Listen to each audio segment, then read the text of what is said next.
Welcome to Kauffman Stadium for the final game of the I-70 series between the St. Louis Cardinals and the Kansas City Royals.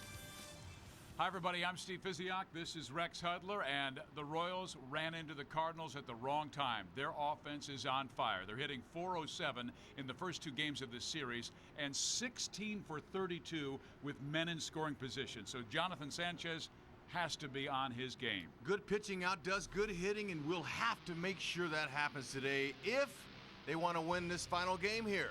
Throw fastballs and use them for strikes. Now, don't give up on that pitch either. Dave Iden would like to see him continue to use the fastball, bring in his secondary pitches. Forget about the running game. He made 2 errant throws in his last start over there. Let Salvador Perez take care of that and stay hot versus St. Louis. He's 3-0 in his career. Why not make it 4 here on a special day? Salvi will be back in the lineup, but the Royals offense averaging just 3.3 runs per game in the month of June. That must change.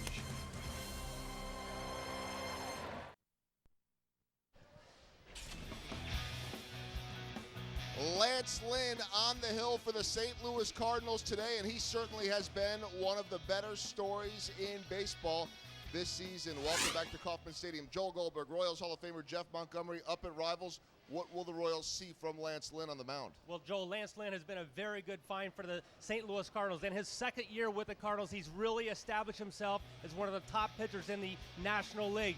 Here we're going to see him climbing the ladder. He'll get the fastball up in the mid-90s when he climbs the ladder, but he's really a 4-pitch guy. Great fastball, sinks the fastball really well, nice slider, and a refined curveball.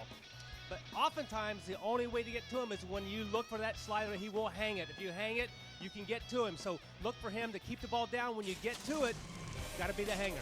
Tied for second in the major leagues with 10 wins. Detroit did get to him last time. The Royals will try to do that next. Coming up, Steve and Rex have the call.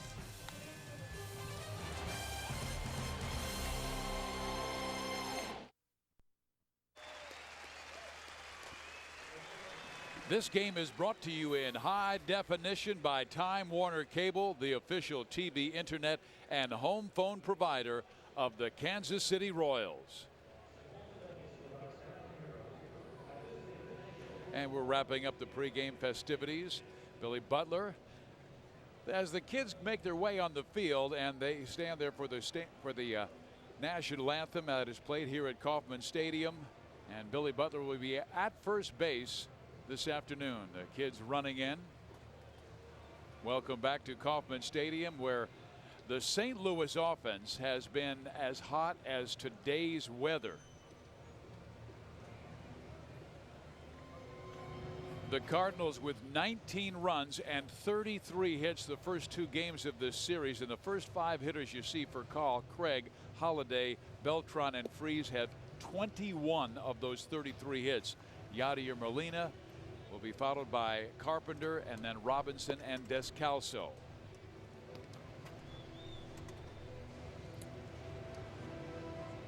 That's a solid lineup. Yadier had the day off yesterday, and now he's back in there, man. I'll tell you, it's going to make it tough for Jonathan Sanchez. Sanchez, he's got 36 and a third innings thrown this season, 28 walks. A little bit high. He's always had a high walk ratio, but he's going to have to get in that strike zone. Uses 4 pitches, fastball. He's going to sink it, run it a little bit, 4 seamers up, slider, curve, and changeup. Try to get some early count outs and stay in the game long, because he normally is a high pitch count guy early in the game. As you can tell, this will be his 5th start versus St. Louis. He brings in a 3-0 mark and a 2.78 earned run average, but has never gone more than 5 1/3 innings against this St. Louis offense. Let's take a look at the Ford around the horn defense. Okay, there those guys are. Now look, the way them Redbirds have been hitting that ball in the first 2 games, they better be on their horse in that outfield. But Billy Butler, he's getting a start at first base against the right-handed pitcher today. Hosmer is going to take a little mental break, and it's good to see Billy out there. He loves playing first base. This really gives me a nice little break. I don't have to sit in there and wait for my at-bats. I can be on both sides of the ball, and he's looking to make a play, he said. I mean, maybe a few plays. Jonathan Sanchez on the hill. His first pitch of the game almost hits Rafael Furcal in the leg. Furcal having a terrific road trip in Detroit and now in Kansas City. 7 for 15 on the road trip to raise that batting average to 293, and another one comes tight. Wow. And it's 2-0. That he has hit 5 batters this year, and he has been a little bit erratic, but those first two pitches were nowhere near the strike zone. He is 1-3 in 8 outings this season, posting a 5.7 ERA. Now he finds the strike zone at 89 miles an hour. Sanchez in his first year with Kansas City after being acquired last November from San Francisco, along with left-hander Ryan Verdugo, and a nice play by Alcides Escobar. 1 out. Our time and temperature is brought to you by the parking spot. Sizzling 96 degrees. First pitch 112. Well, it's not a wonder at all that these guys didn't take batting practice on the field today. They all hit indoors, and it could get over 100 degrees before this one's over. But go ahead, fellas, and enjoy the day. And it's mind over matter. If you don't mind, it don't matter about the heat.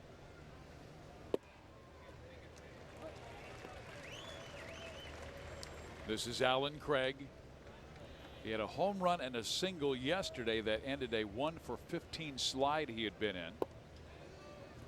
He has been nagged by a left hamstring problem. Tell you though, the one thing, another good number that the Cardinals have had this year is against left-handed starters. They're 11-8 against them. 278 average against lefties. They've got almost every guy in their lineup has home runs off lefties, so they've feasted off of them. Sanchez has some good movement to his pitches though, and he's not exactly easy to square up. He's just given up 3 home runs, 2 to righties and 1 to a lefty. Sanchez has had a chance to watch this St. Louis offense in the first 2 games. They beat Kansas City 11-4 on Friday when they scored 10 runs in the first 2 innings of the game, and won yesterday 8-2. Royals starting pitching has not fared well. The 2 starters, Mazzaro and Mendoza, gave up 11 runs in just 5 2/3 innings. Mazzaro only lasted 1 1/3. Ooh, that was a good breaking ball, missed somewhere, and the count is now even at 2 balls and 2 strikes. Yeah, this is a pitch he'll use effectively, especially second time through the order. Dave Island would like for him in the first to go out and establish the fastball best he can.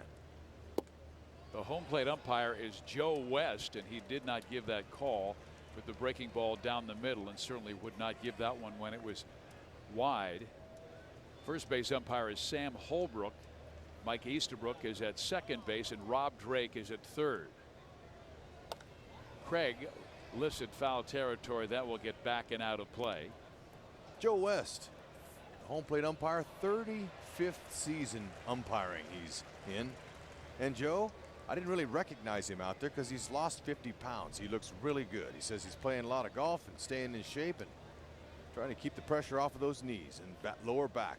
These guys have trouble with standing all day doing umpiring baseball games.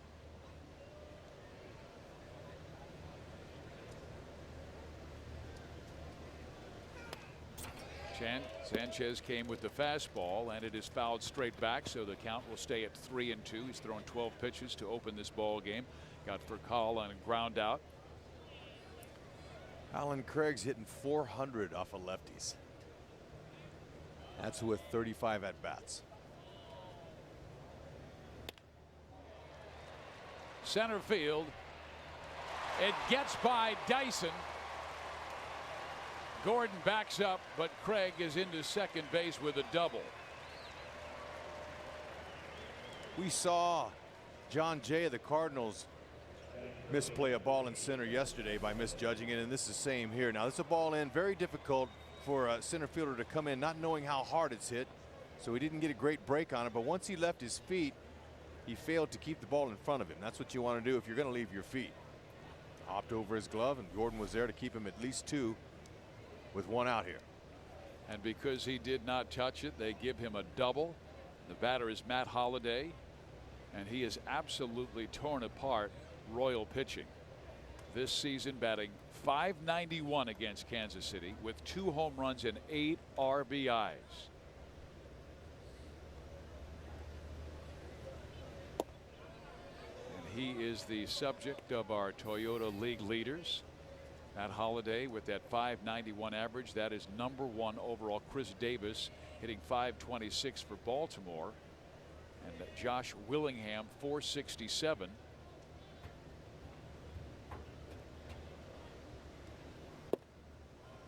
A strike in there. 1 ball, 1 strike. Holliday's a .343 hitter with 4 homers against lefties. 4 out of his 12 big flies. Strong guy, but we saw him just take what they give him yesterday. Flared a couple balls to right field, just trying to get base hits. 7 hits in the series in 10 at bats. It's a pretty good series. Had 4 yesterday, 3 singles and a double. St. Louis leads the interleague series with Kansas City 41-30 overall, and they are 21-8 since 2003 in this ballpark.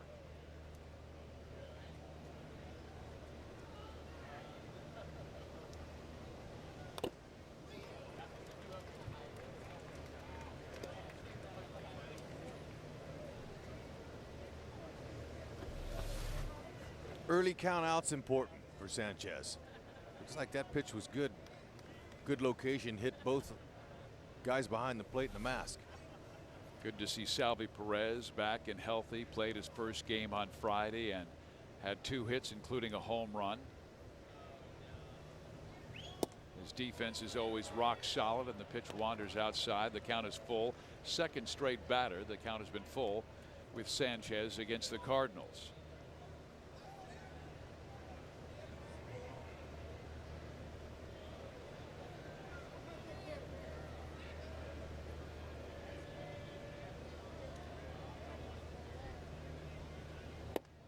Walked him. It's almost as if you have to pick your poison with the St. Louis Cardinals, but because every single one of them is hot in this series, including Carlos Beltran, who has 4 hits and 5 RBIs in the first 2 games. And there's Dave Island, Kansas City pitching coach. Yep, and the next pitch will be Sanchez's 20th here with just 1 out. So we've seen this a lot this year, just a high pitch count early. You'd love it if he could keep something down on Beltran, for sure, so he could entice him into hitting into his 6th double play. And St. Louis has hit into more double plays than any other National League team, 63. Royals got him 3 times yesterday, but surrounding that were 16 hits.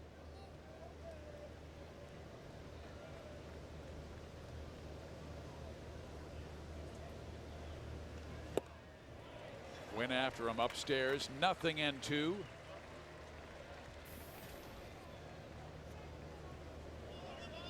There's the splits on this guy, switch hitter. Going to see a lot more right-handed pitchers. That's why he's got bigger numbers from the left-handed side of the box.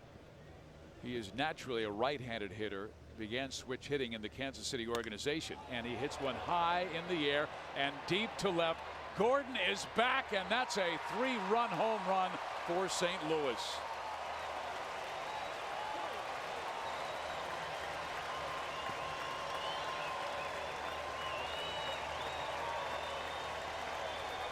'61st home run at Kauffman Stadium for Beltran, and Salvador Perez, he came up out of his crouch. He wanted Sanchez to waste a high fastball, but obviously he didn't give it enough. Look at Salvi sitting there.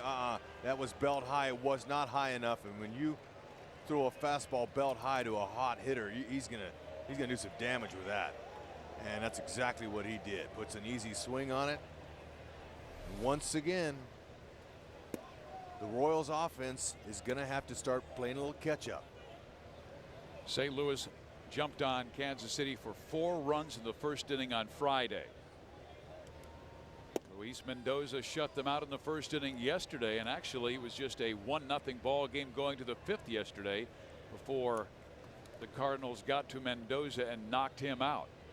But Sanchez has all kinds of difficulty controlling counts and throwing the ball where he wants to. He tossed a season high 6 innings on Monday at Houston, but he allowed 4 runs, 3 earned on 6 hits, 4 walks, and he also hit 2 batters and threw 2 errors on pickoff plays to first base. So it really was not a quality start. Nah, he has a hard time throwing to first base a ball they can catch, let alone throw strikes. It's really disappointing.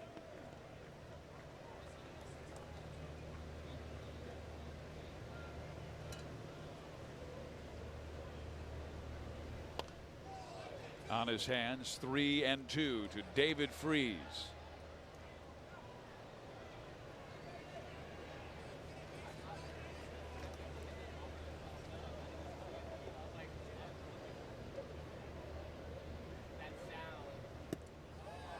Freese walks, second walk by Sanchez, and this has been a real challenge for Kansas City after they pitched so well in the month of June and were getting very good starts, particularly from Chen and Hochevar and earlier Paulino. But as soon as the news on Felipe Paulino was released that he was out for the season and likely Tommy John surgery, Rex, the starters have not thrown well.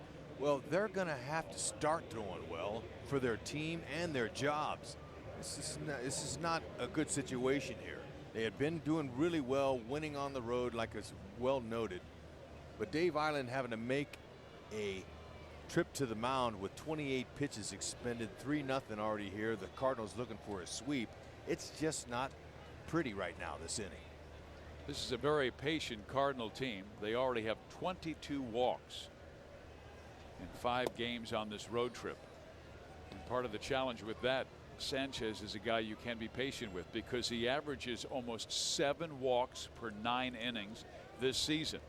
Not a good combination. Sanchez going against a patient Cardinal offense.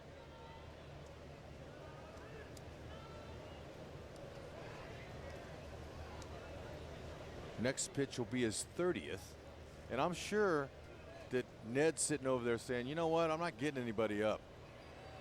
And that was the way it was on Monday because Sanchez was in and out of trouble throughout that Houston game.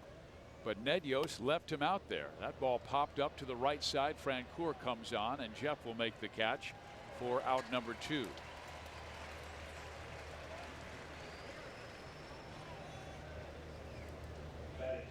He threw 106 pitches in 6 innings against the Houston Astros, and we kept on looking down to that Royal bullpen, and Ned Yost said, no, Jonathan, we used our bullpen a lot in 15 innings on Sunday. You have to figure it out. Right now he's on his own in this one. Matt Carpenter the batter, and he takes strike 1.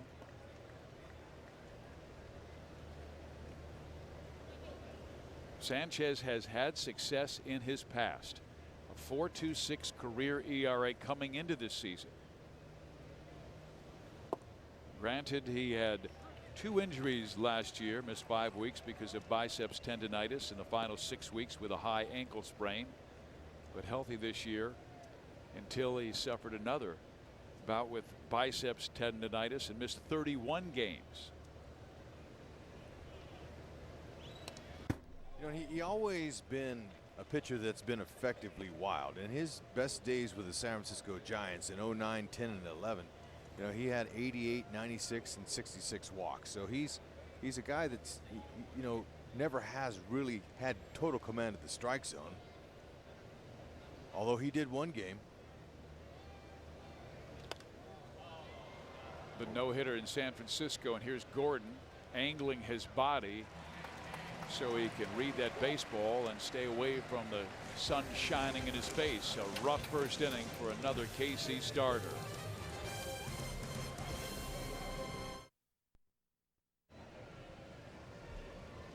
Welcome back to Kauffman Stadium, where today's game is on the American Forces Network, watched by United States military in 175 countries and ships at sea. And also listening today, Morgan and Anna Christian, watching in Munich, Germany. Okay, guys, I wonder who are the Cardinal fans out there and who are the Royals fans. I know the Royals fans haven't had a whole lot to cheer about in this particular series, but they did last weekend. But maybe they'll get something going here early. Gordon, Falou, Moustakas, Butler, Francoeur, Pena, Perez, Dyson, and Escobar. One notable absence is Eric Hosmer, who was spending time in the batting cages with Kevin Seitzer before the game. the Royals hitting instructor. And there is Lance Lynn, 25-year-old right-hander from Marion County, Indiana. All right, keep him on the ropes. This guy, he gives up a higher average early time, first time through. Second and third time, he's a little more stingy. Fastball, mid to low 90s. He's got pretty good hop on that four-seam fastball upstairs. And try to get him early if you can. And just like the Cardinals have been getting the Royals early. Good fastball. He's got slider, changeup. He's got some pitches that he'll use effectively, although he's a very imposing guy at 6'5", 260 pounds. He's going to sink his two-seamer a little bit as well. So four-seam, two-seamers keeps guys off balance. Gordon has 3 hits in the series. And he sends that one back up the middle. That will find center field, so make it 4 hits in the series for Alex Gordon. Well, that's exactly what the Royals are going to have to do in this final game here. They're going to have to meet the ball. I mean, put it in play and find some holes. Shane Robinson's a good center fielder out there, but I'll tell you, Matt Carpenter's been an unsung hero.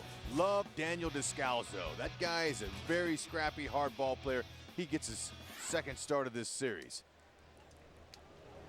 Gordon at first base, and it's great to see one of our favorite people back with the team on the major league level. Irving Falou, one of the great guys. He has spent his entire career in the Royals system, most of it in the minor leagues until this season, where he made his major league debut. And in his first at bat, he had a triple off Phil Hughes back on May 6th.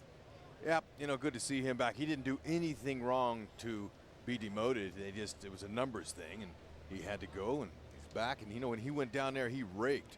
He hit the ball well. He had some extra base hits. He's a major league player, just biding his time, waiting for a roster to open up somewhere. I mean, hopefully he stays in a Royals uniform, but for this guy, 9 straight years in the minors, he's ready. Good switch hitter, both sides of the plate, level swing. Gordon goes, the pitch taken, throw to second base in time. Yadier Molina. Yep, one of the best in the business. Thought maybe Falou might swing the bat, at least try to protect him a little bit there. But, you know, Yadi's so quick with his hands. A very good defensive catcher, and his offense is growing into his catching ability. He's just an all-around tremendous ball player. He's learned a lot from his 2 brothers, older brothers, Jose Molina for the Rays, that'll be coming in here next series, and retired Benji Molina. Benji was more of an offensive catcher. Jose was the defensive catcher. And Yadi, he's got both. A walk to Falou. So Irving moves to first base. The batter will be Mike Moustakas, who moves back to the 3 spot today because of the slump that Eric Hosmer has been in, and this will allow him to get some protection with Billy Butler hitting behind him. They've been pitching Moose in. They've been trying to take advantage of the fact that he is a pull hitter, but when you come pitch him inside 2 or 3 inches, that's you know, too far inside. He's been breaking some bats and pulling some foul.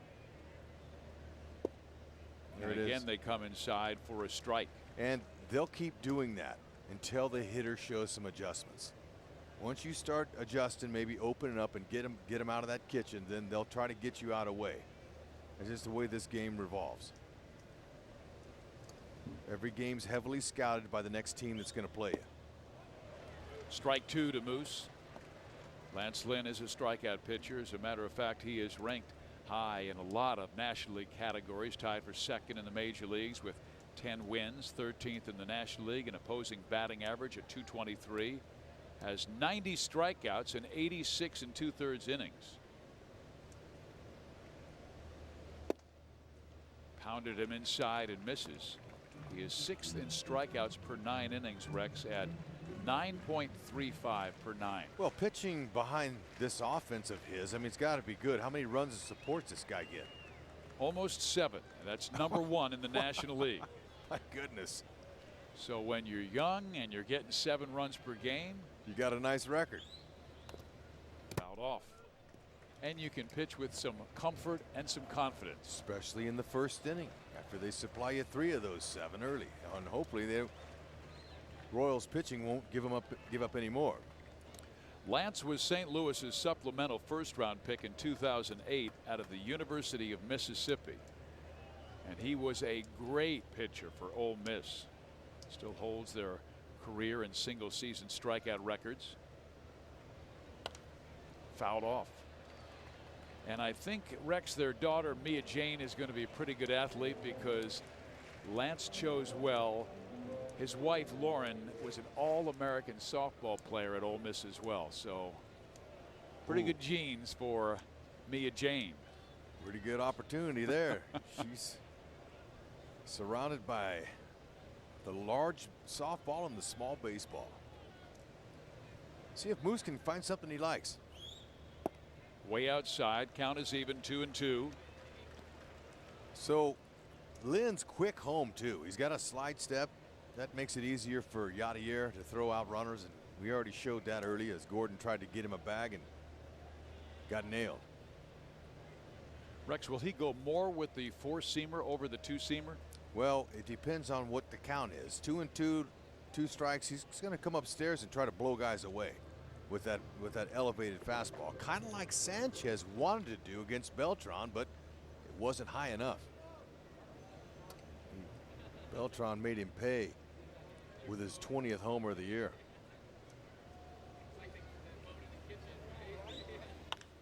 Moose hits it well to right field, but it is hooking and going foul.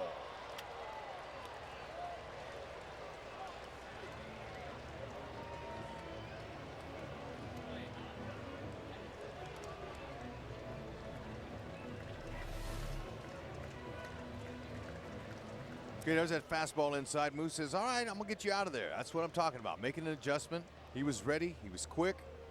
Just a little too quick. Once Moustakas gets some experience and he gets a couple 2 or 3 years under his belt, he'll learn how to keep that ball fair by keeping his hands inside the baseball through it and barreling it up, and it doesn't hook foul down the line. That just comes with experience. Some guys get it earlier than others.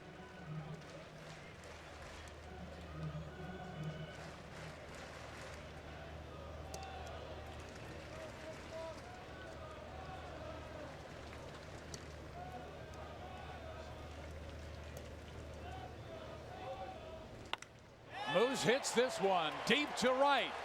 This one will not be a foul ball. It is gone, and a home run for the Royals.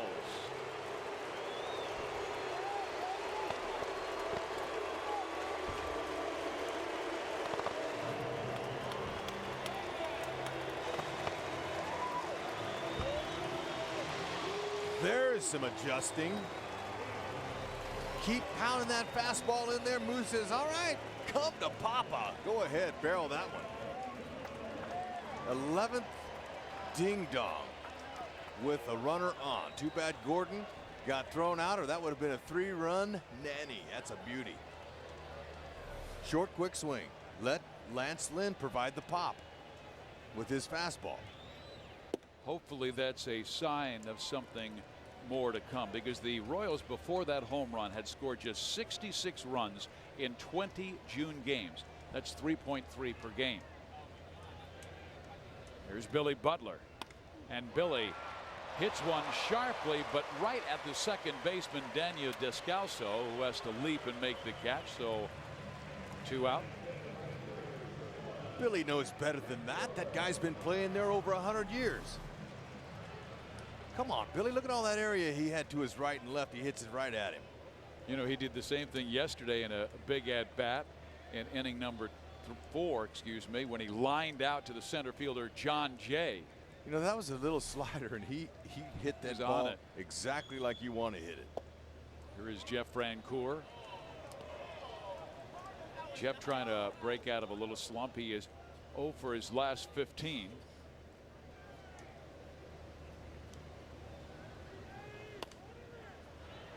Popped up, foul territory. Matt Carpenter makes the catch. But Mike Moustakas starts the comeback by blasting home run number 11 this year. Deep to right field. It's a 3-2 ball game.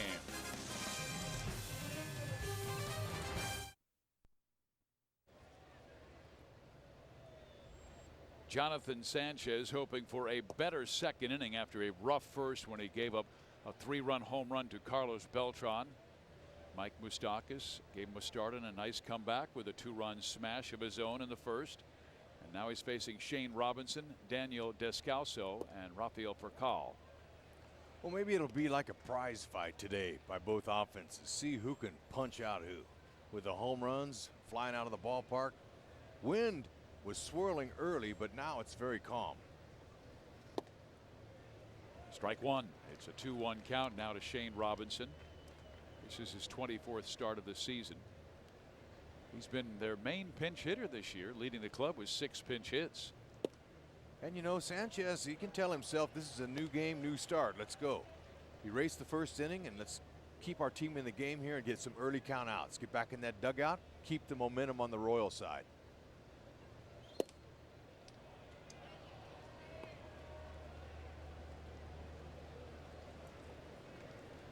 Guy like Robinson is not going to really hurt you. Just challenge him. Go after him.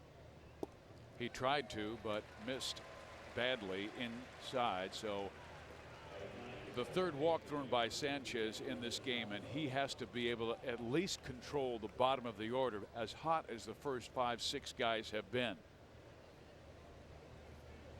The number 9 batter is Daniel Descalso. He has 2 hits in this series. Wouldn't surprise me to see Descalso drop a bunt down. He's a very good technician, does the little things well. Moustakas playing him as if he's expecting it because he's creeping in at third base. But then again, Matheny sees how wild and erratic that Sanchez is. His pitches aren't very close to the zone. He might just say, hey, let's just see if he'll walk the park here. And Dave Island is all about commanding the fastball, but of the 3 pitches that Sanchez has, that is the pitch he has the least control of.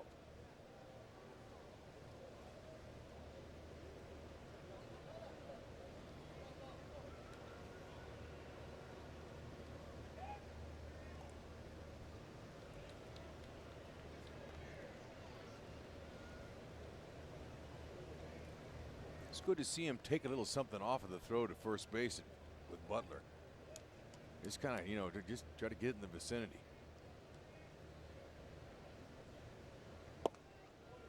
Strike on the outside corner evens the count at 1-1.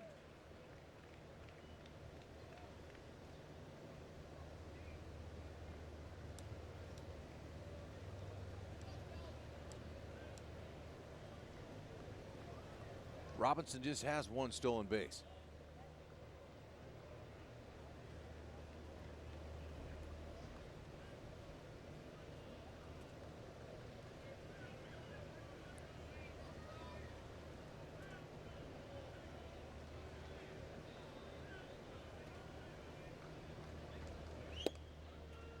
Scouts have seen Jonathan Sanchez be a dominant performer in his past.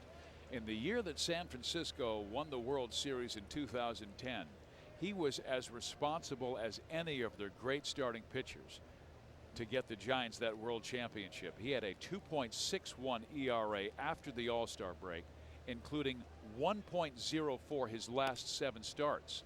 That ball is struck to left field. Gordon has it played at the foul line for out number 1.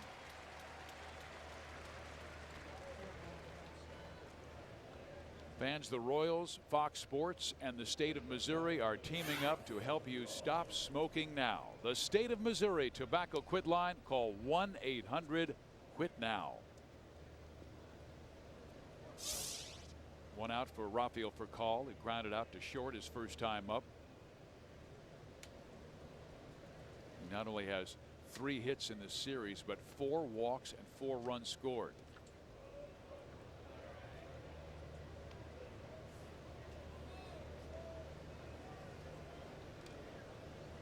No, Furcal, a very patient hitter, and at this time in his career, he's a veteran now. He knows the strike zone. .318 hitter versus left-handers this year, and 3 of his 5 homers come from the right side of the plate, so he's got a little more pop.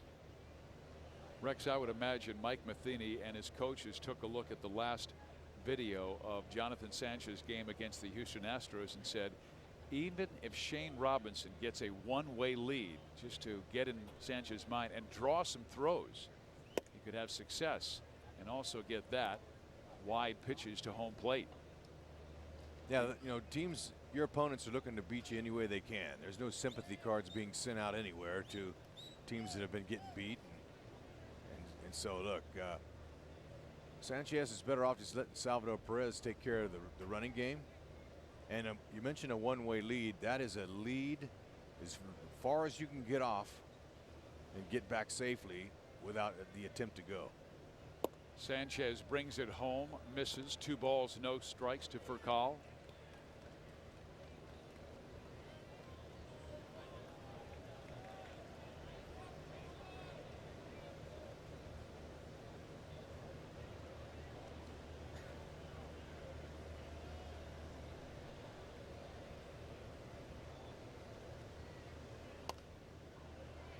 Well, he had Furcal reaching for that one. And it was a fastball at 89 miles an hour, but it almost seemed like Rafi his timing was upset.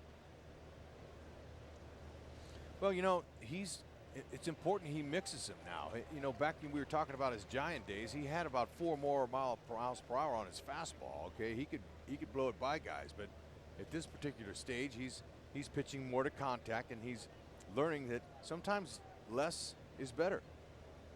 Just get the outs, try to work in that little 2-seamer, and then mix in the 4-seamer upstairs. Kind of like Bruce Chin does.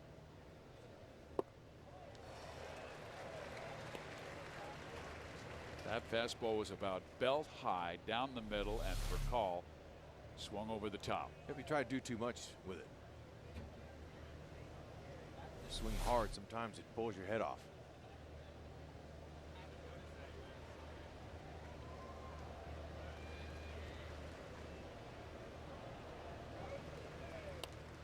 Back our way that time. Shane Robinson thought that Sanchez was going to go to first base.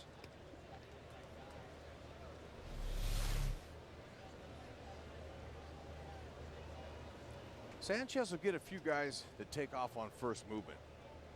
When he throws over, then it's up to Billy Butler to throw a strike to Escobar.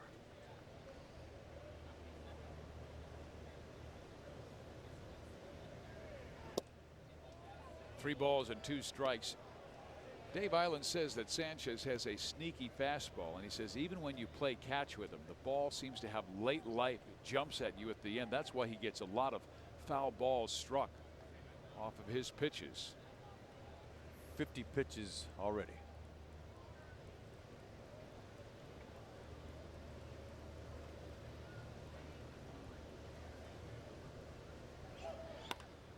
Foul. They were sending Robinson that time. So he's on pace for about a 400 pitch game. Well, I don't know if their pitch counter goes that high. Good point. On one starter, one guy, but 3-2. Robinson's going on the pitch.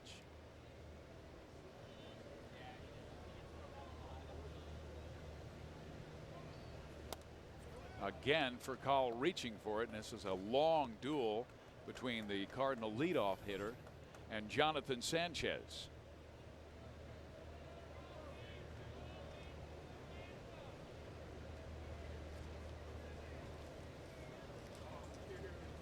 Last 2 days, St. Louis is hitting over 400 against Kansas City pitching.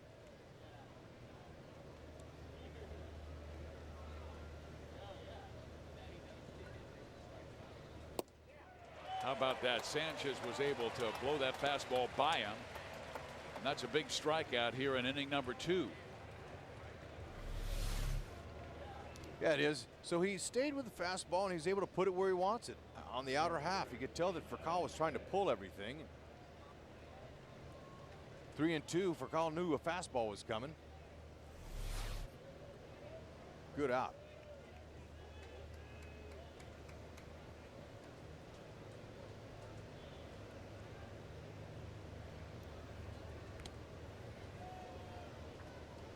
Now Alan Craig, and he had a key double in the first inning.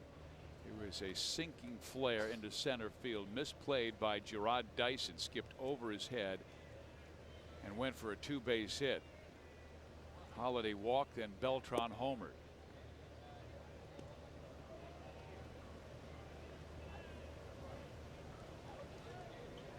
This is the tough part of the lineup. Yesterday was the first time this year any major league team saw each of the first 6 batters collect at least 2 hits. So this team on fire. And they came in a solid offensive team. St. Louis leading the National League in batting at 277. Number 1 in runs scored, a little more than 5 runs per game. 3rd in home runs with 84, and with Beltrans it's 85 now.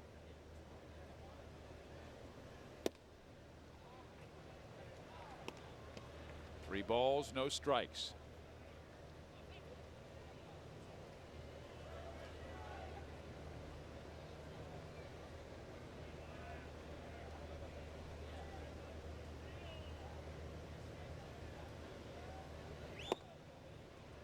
Three and one.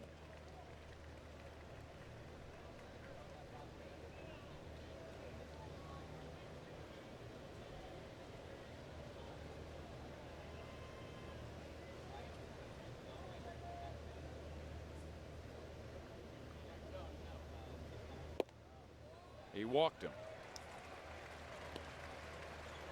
So that is the 4th walk issued by Jonathan Sanchez. And fans, we want you to be a part of the All-Star action this summer in Kansas City by coming out to Taco Bell All-Star Sunday here at the ballpark on Sunday, July 8th for 2 exciting events and a spectacular fireworks show to end the evening.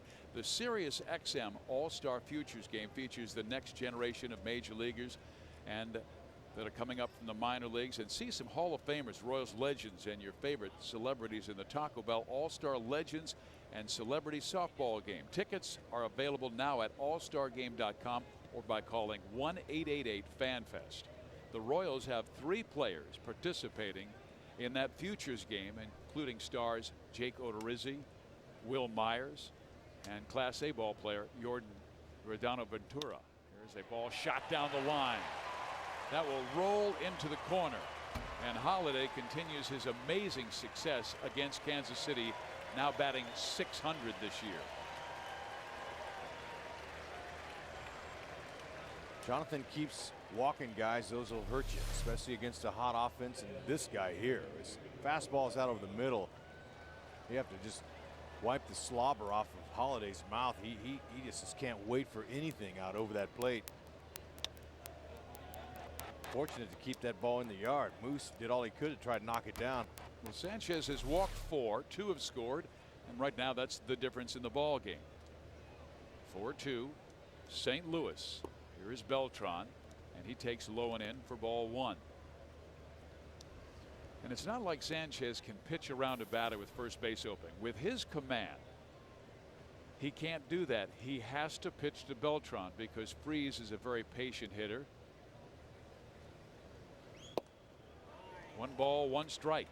Looks like that fastball in the outer half is working for him.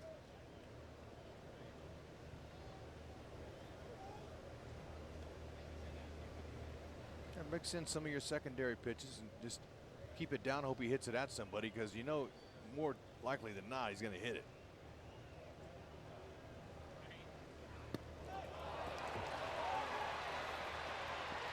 One more comes home on the wild pitch by Jonathan Sanchez. The lead is back to 3 for St. Louis.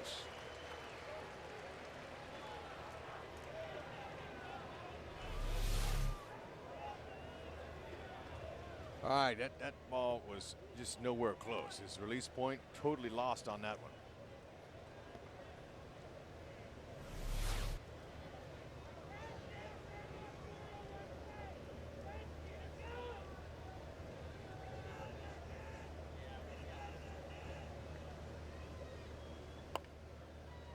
Sanchez has this, lobs to first base. He's disappointed in his second inning, much like his first when he gave up a 3-run home run.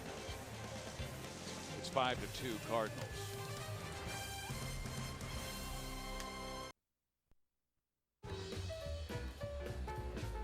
That young lady sitting in the Buck O'Neil Legacy seat is a courageous young woman. In 2007, Frances Nunubal was diagnosed with brain cancer and became an inspiration to others while undergoing treatment. Despite the physical limitations, the now 16-year-old continued to compete in sports, including equestrian and varsity golf at St. Teresa's Academy. Frances, who lives with her family in Leawood, Kansas, labels herself as a cancer survivor, not a patient, and continues to participate in sports as it helps her feel normal, strong, and relevant. Way to go, Frances. All right. Great story. Here come the Royals and their designated hitter today, Brian Pena. Joel Goldberg's with us. Well, Steve, it's the first time that he's DH since 2010, and so Brian telling me that he would ask Billy Butler for a bunch of tips and how to get ready, but Pena has plenty of experience at this. He DH'd 20 times in 2009 when he was one of 3 catchers on the roster with John Buck and Miguel Olivo, so similar situation to now. As far as that catching situation goes, he says he's aware of the situation, happy to be here. He's going to take advantage of every opportunity he gets and just focus on what he can control and let the rest handle it the way it does, guys. And Joel, being a designated hitter is an art. Mitch Meyer absolutely marvels at Billy Butler's ability to sit on that bench and go up and absolutely hit perfectly. Well, it takes, condition, more mental condition than anything else. It's a very difficult spot. I hated DH, and there's a lot of guys that would agree with me because, especially if you're used to playing every day. Now, Mitch Meyer, that guy, he's a premium super sub off the bench. He stays ready all the time. But it's hard. Sometimes you go 45 minutes in between at bats. And, the numbers, we talked about, he's DH in 20 games. He has hit just 154 as a DH, and it's very difficult. What were the things that you would do when you were designated hitting that day in between your at-bats? Well, I would just find a tunnel. Now, there's a ball hit high. Into center field, Shane Robinson, well, he's looking right up into that sun and is able to recover in time to make the catch of Brian Pena's high pop-up. Yeah, it depends a lot. Most of the facilities now in these beautiful new ballparks all have runways. They have batting cages and things. You have things that you can stay loose. They have in ballparks that don't have them. They have a bike you can ride to get the blood flowing. You can run up and down the stairs. Anything just to keep some, your blood flowing in your body, and you want to have a little sweat going by the time you get up there. Well, here is Salvi Perez, and this is a great story because in early March he injured his left knee, tore the meniscus. He was out 3 months. Now he is back, and he is a marvelous talent. Sends one up the middle for Carl Hazett, twirls and fires and gets his man at first base. But good to see Salvi back in that lineup every day, and Ned Yost will work him back and forth, where he will start today and tomorrow, have Tuesday off, and then start again on Wednesday. Yeah, nice to see Salvi running hard. Now, he was leaning out over, but he really got down that line very well. Here is Gerard Dyson.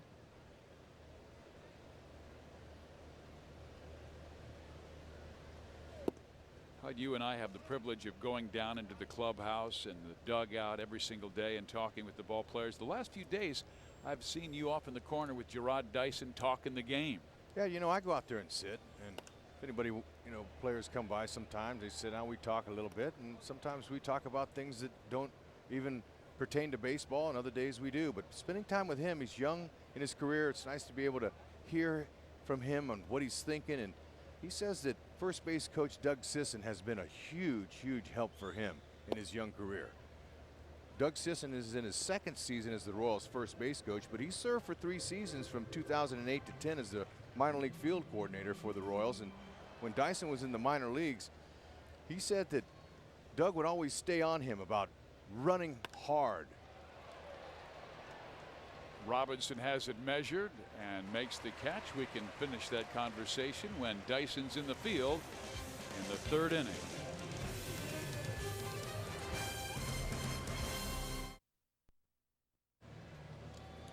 We have a winner today in the Sprint Suites. Everett Mills from Kansas City, Missouri. You can win a day in the Sprint Suite merely by texting 432-432 keyword Royals during the Sprint You Call It segment of any Fox Sports Kansas City broadcast. Welcome, Everett. Another fine crowd here at Kauffman Stadium. Attendance way up over last year by almost 5,000 fans per game. This is a good young team. Fans in blue and certainly Cardinal red here today, coming down I-70. That ball struck to right field. Jeff Francoeur makes the catch. David Freese is the first out of the third inning. Hey parents, sign your kids up for Slugger's Blue Crew by U.S. Toy to be a part of all the fun all year long. Members receive a batting practice jersey, backpack, water bottle, ticket vouchers, front of the line access for every Sunday fun run, and much more. Membership is just $20. Join now at royals.com/Blue Crew or by going to the U.S. Toy Store in Leawood, Kansas. Yadier Molina. St. Louis has scored 3 in the first, 2 in the second. Sanchez looking for an early count out and a quick inning. He got that against Freese. Now to accomplish the quick inning. His next pitch will be his 70th.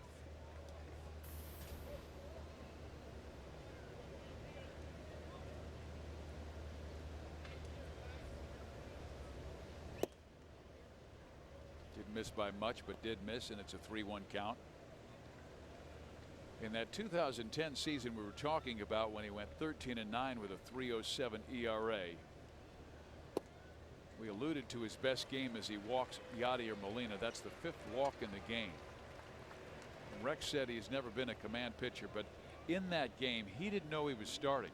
He replaced Randy Johnson in the rotation on July 10th of 2009 with his dad Sigfredo in the stands watching him start a major league game for the first time, and he threw the first Giants no-hitter in 33 years. The last by John Montefusco in 1976 against Atlanta. The only base runner that reached in that game was on an error by Uribe in the 8th inning. But Jonathan really struggling with his command all afternoon long.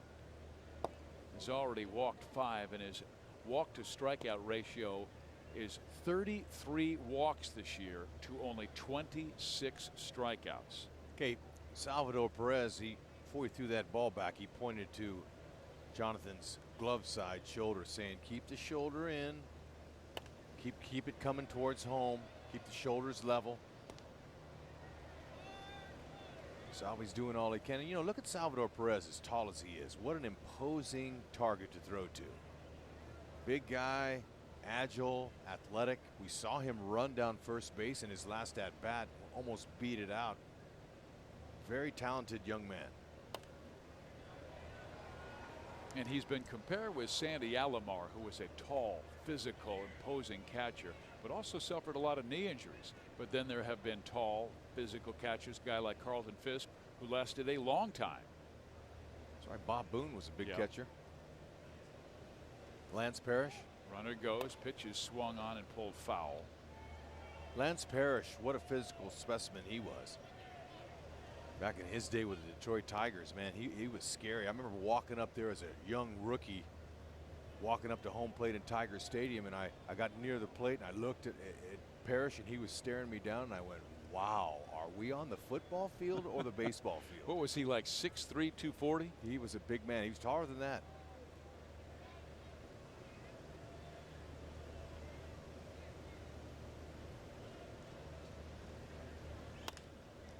Second base, Ballou's going to second, and Escobar's return not in time.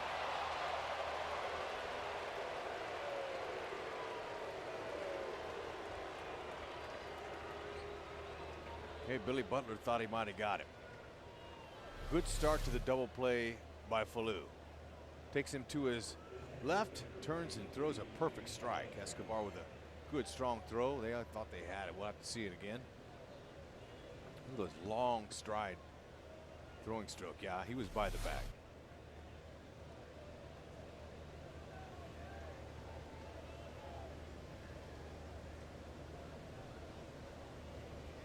Shane Robinson walked and scored his first time up on the double by Matt Holliday.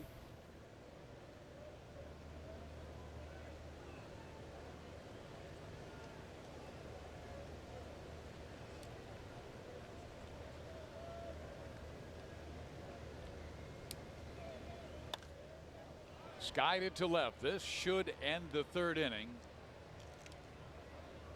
And does, as Gordon makes the catch in left field. We head to the bottom half of the third. Kansas City trails by 3.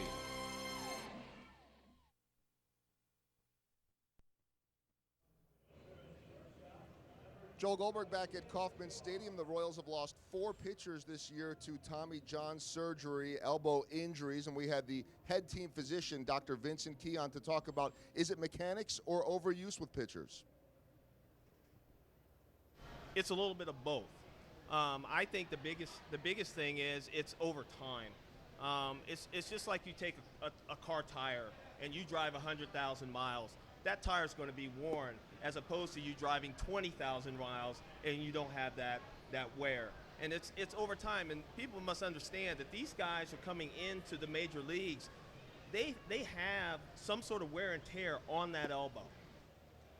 Great insight from Dr. Vincent Key on Hy-Vee Royals Live. Guys, he was one of the last residents for Dr. Frank Jobe, who came up with the procedure, so very familiar with it. And a couple of interesting points to think about here with all the Tommy Johns, as that ball is going to be popped out by Escobar. One, he said Joakim Soria's situation completely different. He called Dr. James Andrews and talked about that recently, and they don't have an answer yet on how long these reconstructions last. It's the second one now for Soria.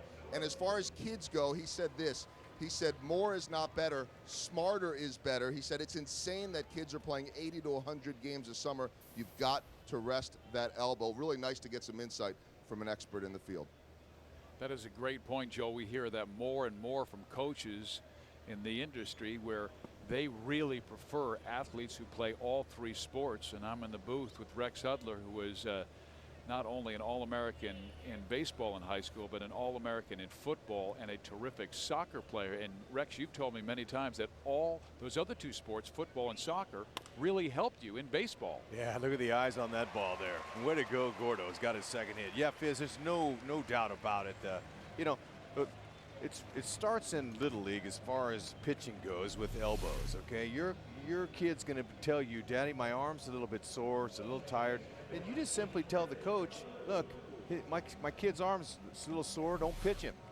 Let him play another position, find another pitcher. That's that simple. Dr. Vincent said rest is the most important thing, and that's the truth. But you also told me that soccer was very helpful in your footwork as a shortstop. Sure it is. You know, a lot of these guys played soccer as a youth and as a young guy, and that's important. Too bad for this one here. 4, 6, and 3 double play. Quick third inning for Lance Lynn.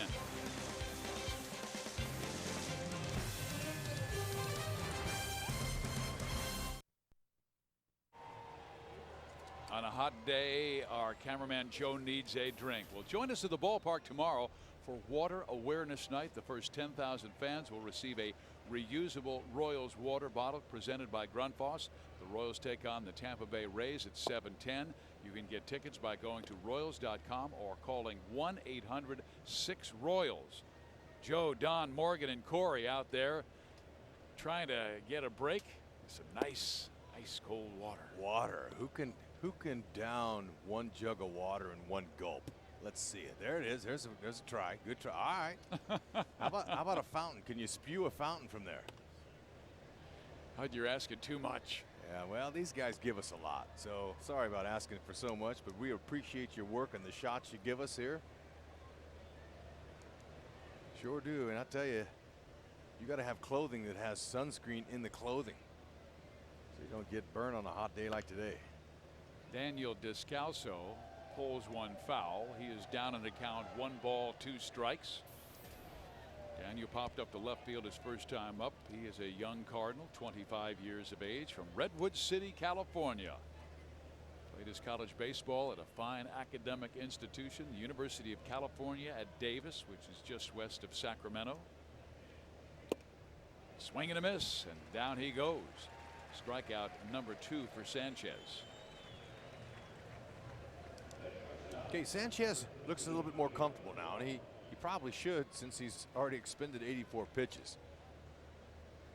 But he's going at these guys using his fastball from almost a 3/4 arm slot delivery. Ball was thrown by Descalzo. Breaking ball to Furcal for ball 1. Rafi has had a couple of great at-bats, and the result is an 0 for 2, but he has forced Sanchez to throw almost 20 pitches in those 2 at-bats. There's a ground ball struck to the second baseman, Falou. 2 quick outs. Fans get downloads up to 50 megabits per second with Time Warner Cable Ultimate Internet. Lance Lynn's top velocity 94. Jonathan Sanchez at 91. Advantage Lynn, who leads 5-2. Sanchez looking for his first 1-2-3 inning. He had 1 over the minimum in the 3rd when he walked Yadier Molina, but left him stranded. Actually, he was forced out, and then Robinson popped out. Well, that scattered down there in the luxury box. Kind of bounced around like a pinball machine.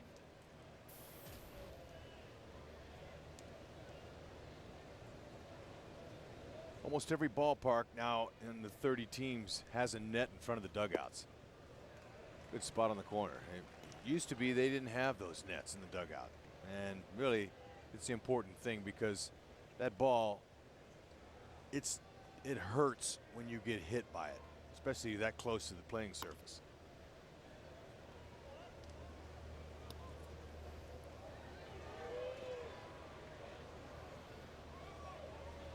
You know, it kind of distracts your view. You see a lot of players now, at night games especially, that sit and stand up on the top of the rail, and it's because people don't like to have their view distracted. And you know, but for safety reasons, that's why they put that net in front of dugouts, and it saves a lot of injuries that way. We used to call those ugly finders whenever they'd come in the dugout. Somebody would get hit, you would say, aha, ugly finder.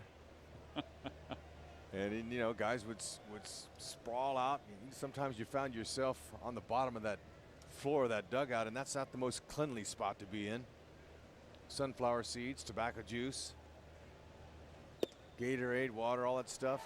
There you go. Strike 3 called, and Sanchez, after really being roughed up in the first 2 innings, has looked pretty good in innings 3 and 4.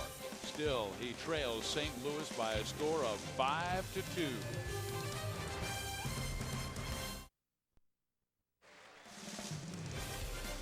Royals baseball is brought to you by your Midwest Ford dealer. By Steel. Find a helpful servicing Steel dealer. Visit steeldealers.com. And by AT&T, the world's largest 4G network. AT&T, rethink possible. That's the way the Cardinals have been seeing the baseball lately. They have been hot, on fire in this series with Kansas City. They scored 19 runs in the first 2 games of the series, and then scored 5 in the first 2 innings of this one. Here in the bottom of the 4th, Mike Moustakas, who launched his first at bat, 2-run home run, responsible for both Kansas City runs. Home run number 11. That is already 6 more than he had all of last year when he was called up for the first time from the minor leagues.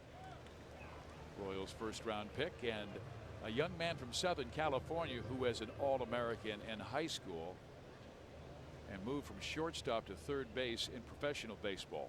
And he is a gamer. You know, he gives you that look. It's unshaven, looked like he just got off a raft or something. Who, Moose? Moose, but he can play ball. Yeah, no, he's a baller.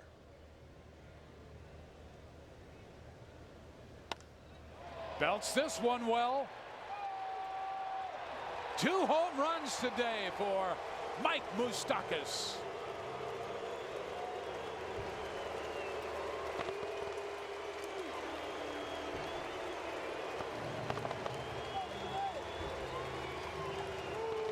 The Moose is loose here at Kauffman Stadium, and consecutive at-bats to start this final game of Interleague Series. Hits his first multi-career hit home runs in his career. Way to go, Moose. Congratulations. Looking for fastballs out over.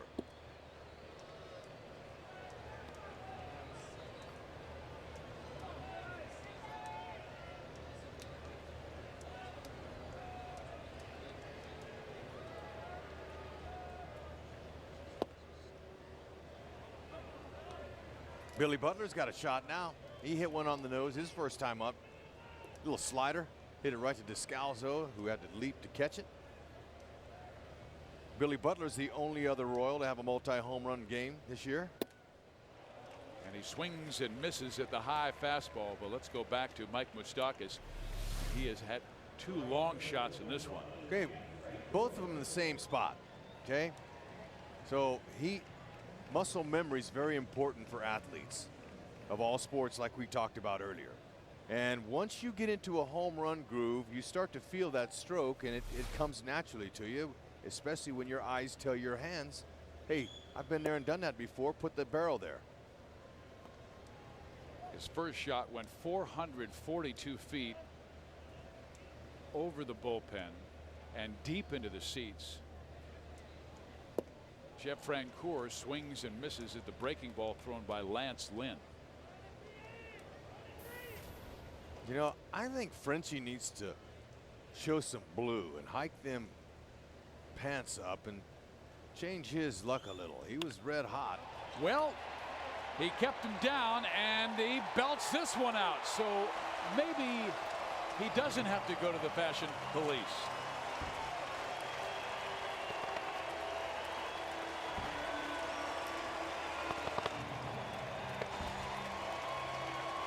Offense to the rescue.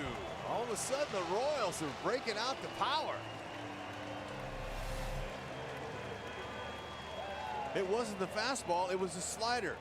Frenchie waited just a click and was able to throw the bat head to it. Gets the back underside, travels out of the yard. Look at those eyes light up. Hips turned, head positions on it. Good follow through, kept his head down just like he does on the golf course. How about this? A smash up the middle that may have struck Lynn, just glancing off of the pitcher. And then sliding off of Casper Kahl. Yeah, that comes Matheny and Derek Lilliquist, the pitching coach, the trainer for St. Louis as well. Yeah, that got him. And, you know, it glanced off him as the ball kept going into center field. Now, so it didn't hit him squarely, but still, anytime on the back, anything that has to do anywhere really, you get hit as a pitcher, they're going to come out and check on you.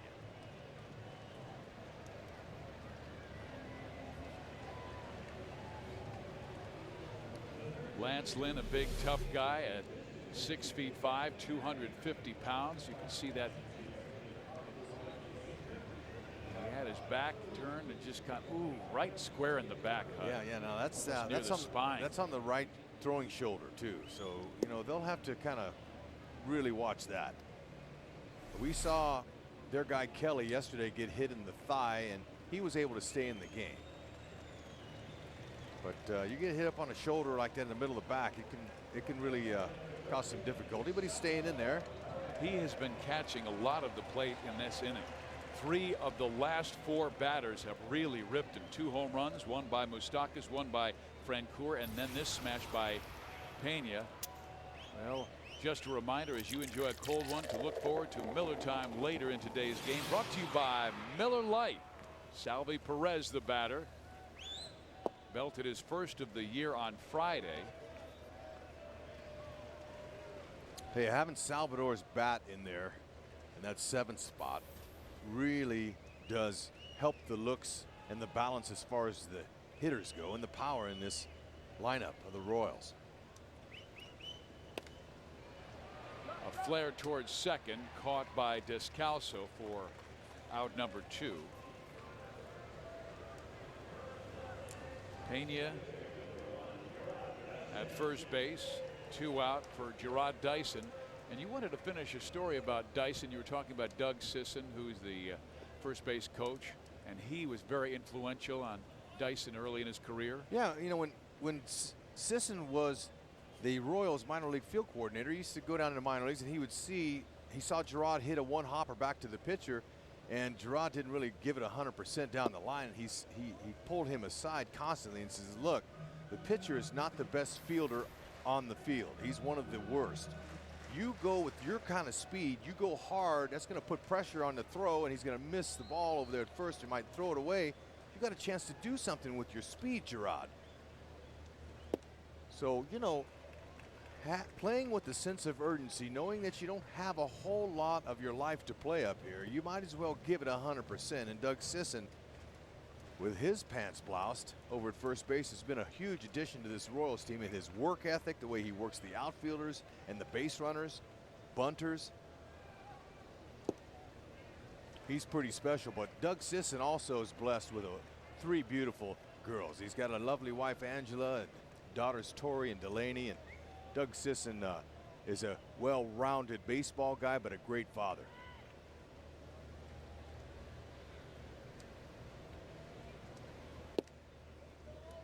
Dyson takes a strike. He may take another one. We've got Alcides Escobar waiting on deck, who's been swinging a hot bat of late. Getting close to 370 the last couple of weeks of the season and has 4 hits in the series. He does take another, and it is now full 3 balls and 2 strikes. Hey, Gerard says he wants to keep that focus on staying inside the baseball, using it to the opposite field, taking advantage of third baseman and shortstops to play him in a little bit because of his speed. Lance Lynn wants to throw another one just like that and challenge Gerard. Make him put it in play with 2 outs here. Pena probably be going for sure. 3 and 2, 2 outs.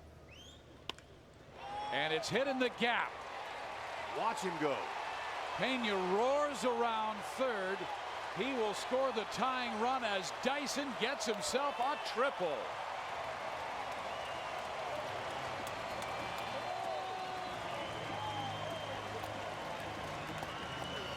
Three runs in the 4th inning. Wow, shocked the house at the K here, giving Royals fans a lot to cheer about. Dyson loves to show off that speed. Hits first base, the inside part of the base, and hits second. Let's watch him go. Okay, he knew it was coming. 3 and 2. Watch him. Like to have a clock on him from contact to third base. It's the third base. Pick up that ball because you never know what can happen on the throws behind you. And they got a nice little 2-out rally going here. I think the pride of the offense of the Royals is starting to show. And also Lance Lynn taking advantage of some pitches that are right on over the plate. This is what you want to do as an offense. Take advantage of the ball that's out over and hit it. Put it in play. Put some pressure on. Score some runs. Help Sanchez. It's a new game now for Sanchez. Twice in this game, Kansas City has been down by as many as 3 runs. They've come all the way back to tie it up 5-5. Alcides Escobar, 1 home run this year, shows bunt. And that brought the third baseman David Freese, who's outstanding defensively. But he was back at third base and had to come charging in as soon as he saw Escobar show bunt.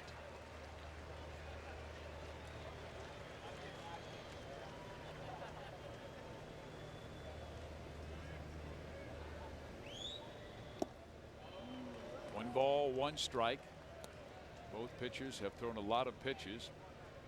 Lynn has thrown 60. Sanchez at 91.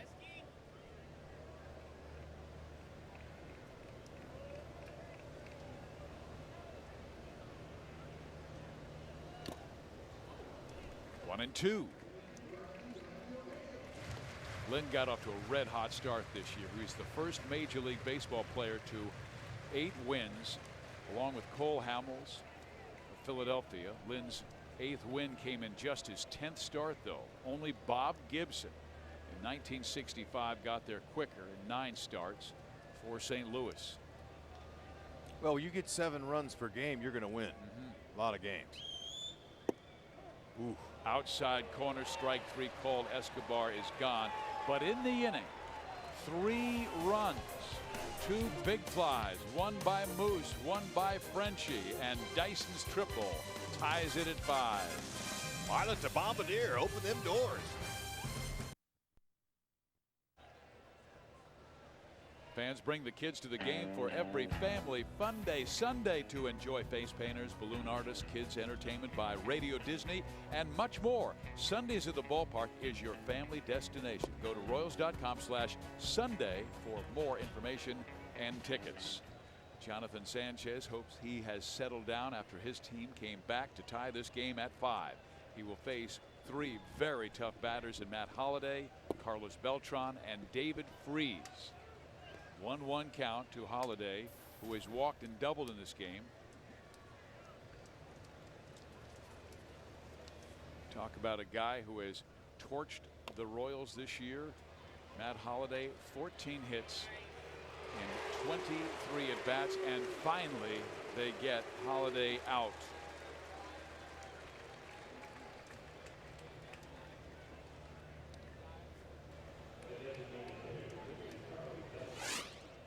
Well, here's the sprint you call it. Who's the best All-Star game performance? Text 432-432 and enter the keyword Royals. Was it Babe Ruth in 33, a home run in his first All-Star game? Or how about Ted Williams, 4 for 4, 2 big flies? That was pretty impressive. Williams had some sensational All-Star games. Yaz in 70 went 4 for 6. And then you had Bo Jackson, 2 for 4 with a home run that went about 480 feet. That was the smash off Rick Russell. Boy, at the Big A. It's hard to go against a 4 for 4 day, perfect day. In an all-star game like that, couple homers, I'm going with Teddy Ballgame. I've got to agree with you because his were so impressive. The fact that he had some game winners. Here's the 2-1 pitch. One of the most amazing things about Ted Williams, the year he hit 406, the last player ever to hit over 400, he was not named American League MVP. The award that year went to Jolton Joe DiMaggio because of his 56 game hit streak. 1 out. Carlos Beltran is homered in this game. Now he pops up shallow right field. Falou is out, being called off by Dyson, who makes the catch for out number 2.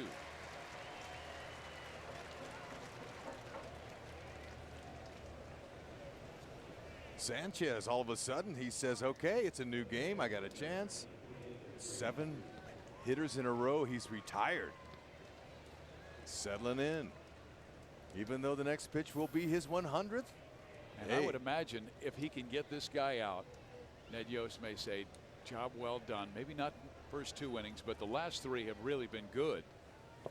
Here's a tough batter in David Freese, who's walked and flied out to right field. Freese, a power hitter with 13 home runs and 45 RBIs. He's thrown as many as 115 pitches this season. That was against Cleveland early in April. The 3, 4, 5 hitters in St. Louis's lineup all have at least 45 RBIs. Oh man, perfect spot. Exactly where you want to make that pitch. Wasn't given to him by Country Joe West.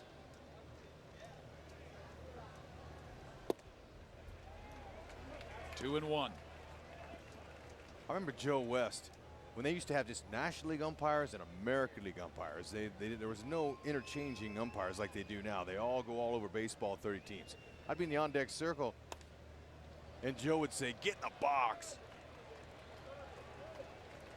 I didn't like that. It hurt my feelings. A rough beginning for Jonathan Sanchez, but he got better as the game wore on, and he is tied up at 5.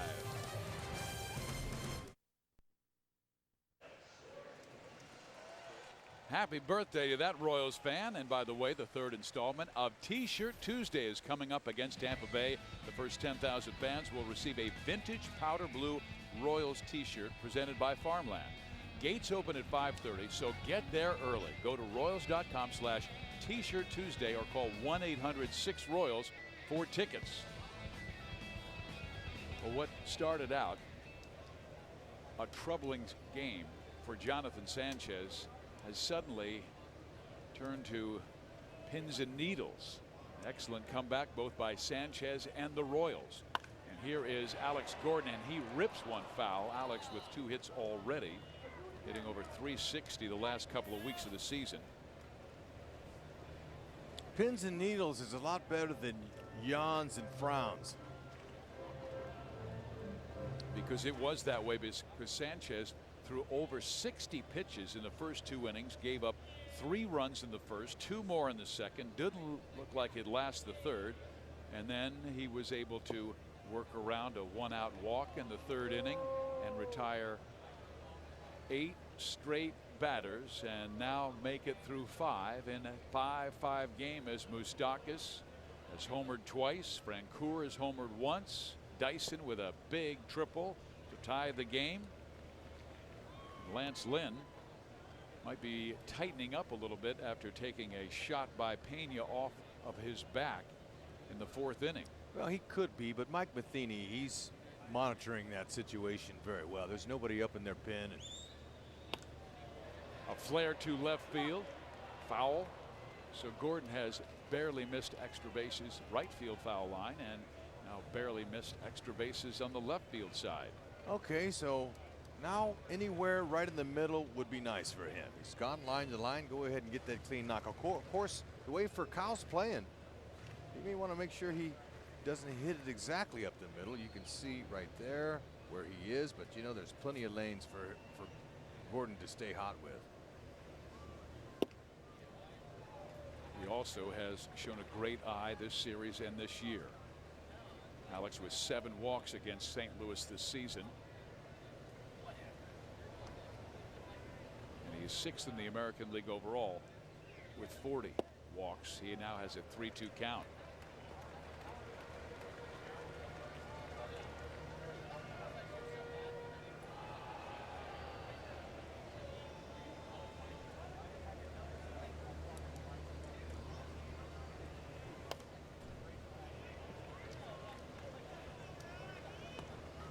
Last year at this point in the season, Rex, Alex Gordon had a higher batting average but a lower on-base percentage.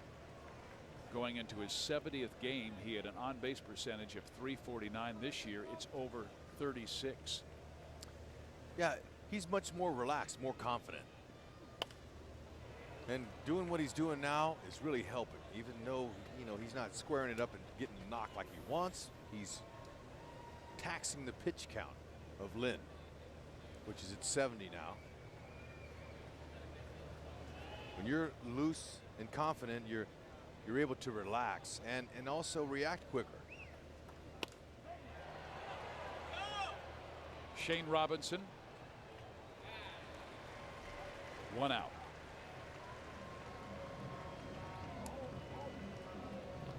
With the Tampa Bay Rays coming in to start the series tomorrow, 3-game series, they're having a long day at the ballpark in Philadelphia at the Vet. A day and night doubleheader against those Phillies. Maybe it'll wear them down a little bit so when they come in here to the K and the Royals can clean up on them. Now tomorrow's starting pitcher for the Royals, of course, they'll put him on the airplane early and he'll fly here to Kansas City. Oh, for the Rays. I'm sorry, yeah, for the Rays. That's yeah. young Chris Archer too. We have not seen him.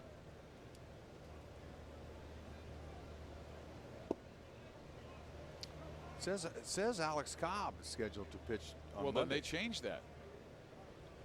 Chris Archer will go on Tuesday. I beg your pardon. They changed that because Archer was earlier listed to go on Monday. Yeah, so they'll fly him early, Cobb anyway, so he gets his rest. It will be Cobb, Archer, and then Matt Moore going against the Royals' Hocheber, Chen, and TBA. Day-night doubleheaders, okay, they're long. You have a 12 o'clock start or 1 o'clock start. Then after the game's over, they clear the ballpark out and you wait and you start the game at 7 or whenever they can and play another into the night. Long day. Irving Falou looking to get on base, but he takes a strike. The count is full 3-2. So Lynn went full count to Gordon, and now Falou with Mike Moustakas waiting on deck. Moose got his first multi-home run game in his career in his last at bat, as he homered in the first, homered again in the fourth. He'll get a shot here in the fifth. And Falou rips one to right field, but not deep enough. Almost went over the head of Alan Craig in right field as he took an odd angle to the baseball, but makes the catch for out number 2. Almost played that into a triple. Falou, he barreled it up nicely, almost got over his head. Okay, we'll see now if Lance Lynn will feed more fastballs into Moose.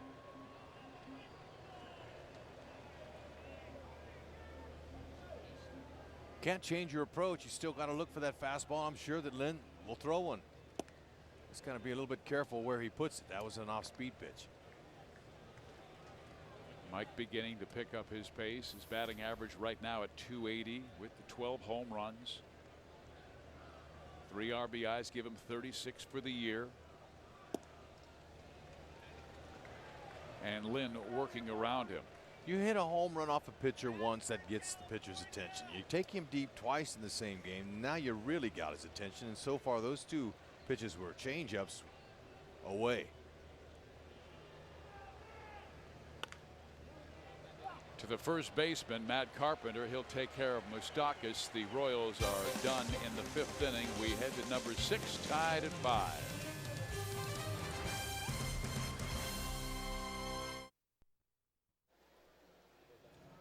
Five score. St. Louis and Kansas City. Steve Physioc along with Rex Hudler, Jonathan Sanchez settling down. But earlier in this game, the last base runner he allowed was a walk.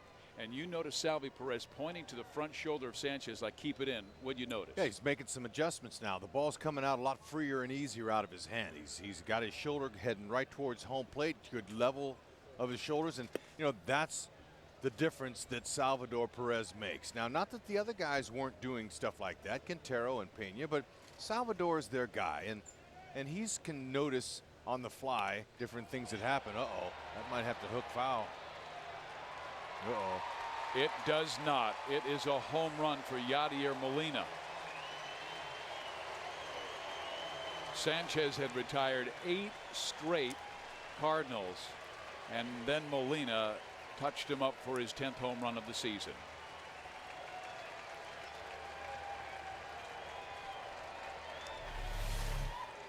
Okay, Sanchez got caught with one out over the middle. He's been having some success with the fastball on the outer half of the plate. And when you leave one out over, hitters know what to do with it. Yachty just kept it fair. Now with that, ooh, good pick. Falou throws out Carpenter. Tim Collins is up in their pen. Sanchez has now thrown over 100 pitches. And the work that he had to do, the stressful innings in 1 and 2, Collins now warming in the Kansas City pen. And the Royals pen is really worn thin, fan. They use 7 relievers the last 2 days, and those relievers threw 213 pitches, 12 1/3 innings. No other team in baseball has used the pen more the last 2 days. Moustakas, nice backhand. 2 outs. Yeah, but Sanchez, he cruised through the Cardinals in the 3rd, 4th, and 5th inning without allowing any runs, and that kind of got him back on track. He had some early count outs, and that's kept him in here through at least the 6th inning. One more out to go, and I'm sure that he'll probably bring in somebody else, but it's nice to have a good defense behind you.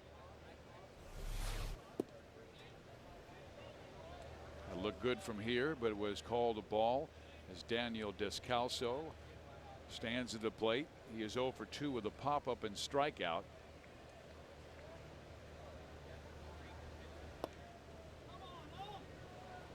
Two balls, no strikes. The Cardinals have hit 2 home runs. The Royals have hit 3. St. Louis leads by 1. 6 runs on 4 hits for St. Louis. The Royals with 5 on 7. Unfortunately, Sanchez has walked 5 and also thrown a wild pitch that scored a run.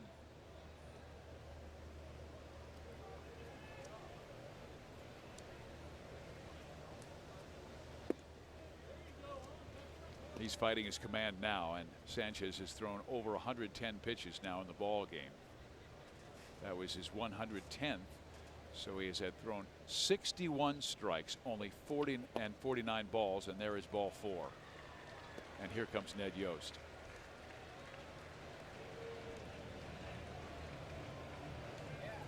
So Jonathan gave his team a tremendous effort. He did not look like he would last through 2 innings after he gave up 5 runs in the first 2 innings. But now over 110 pitches. He will be taken out of the game by Ned Yost. We have our Chevy call to the bullpen to bring on Tim Collins.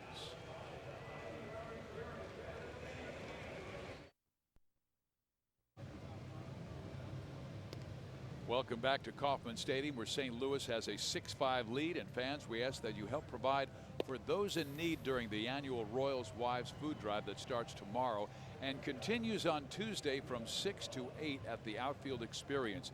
There will be a silent auction on Monday and mystery bags that feature Royals autographed baseballs on Tuesday.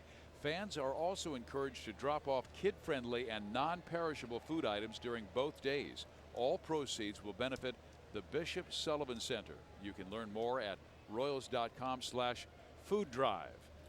Tim Collins out of the bullpen, facing Rafael Furcal with a runner at first base. And Tim goes that way, pushing Descalso back to the bag. Daniel has good speed, stolen a couple of bags. Baseball wives do a whole lot, not just in the community for their husbands and community work, but the workload a baseball mom has and a wife is incredible. They run the whole show. They do it all. They take care of the kids. They pay the bills. They're the fix-it people, too. They call the guy that needs to fix something in the house. I mean, they don't get enough love. And I'm giving it to them now because I understand that whole thing. God bless my wife for 23 years. She put up with that, too, and I'm better for it. And so are all these Royals players that are blessed with wives and great helpers. Collins throws low. Furcal with a terrific road trip, 7 hits on this trip to Detroit and now to Kansas City. 3 hits in this series, including accepting 3 walks, but 0 for 3 today. And facing Tim Collins, who's one of the best in baseball in striking out batters. A pop up to right field. Frenchie says he has it, and he does. The inning is over, but St. Louis scores a run on Yadier Molina's leadoff big fly.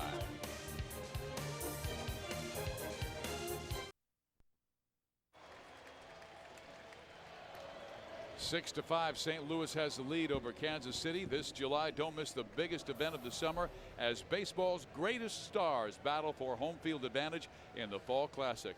The road to the World Series begins with the 2012 Major League Baseball All-Star Game Tuesday, July 10th at 6:30 on Fox. And the fan vote to pick the starters for this year's All-Star Game in KC is almost over. Make sure you vote for all of your favorite Royals players. Play your part by going to royals.com/vote to crown a Royal. And Billy Butler goes corner, but Craig runs it down.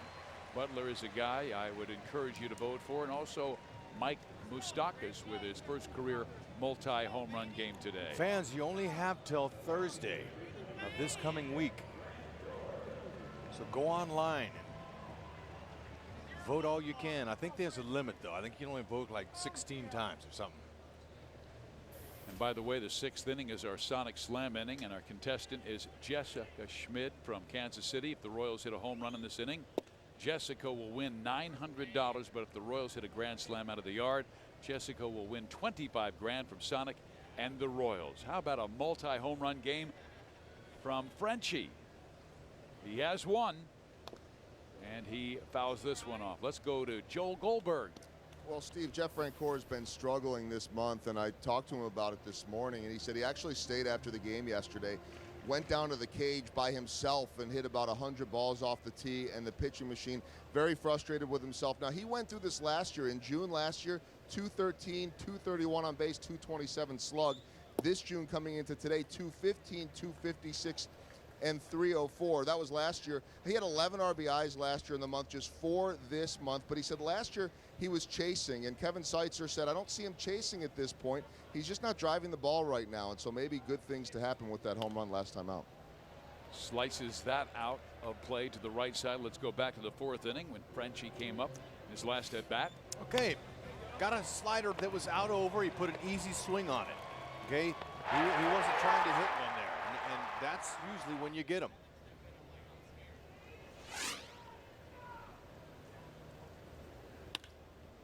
Base hit left field.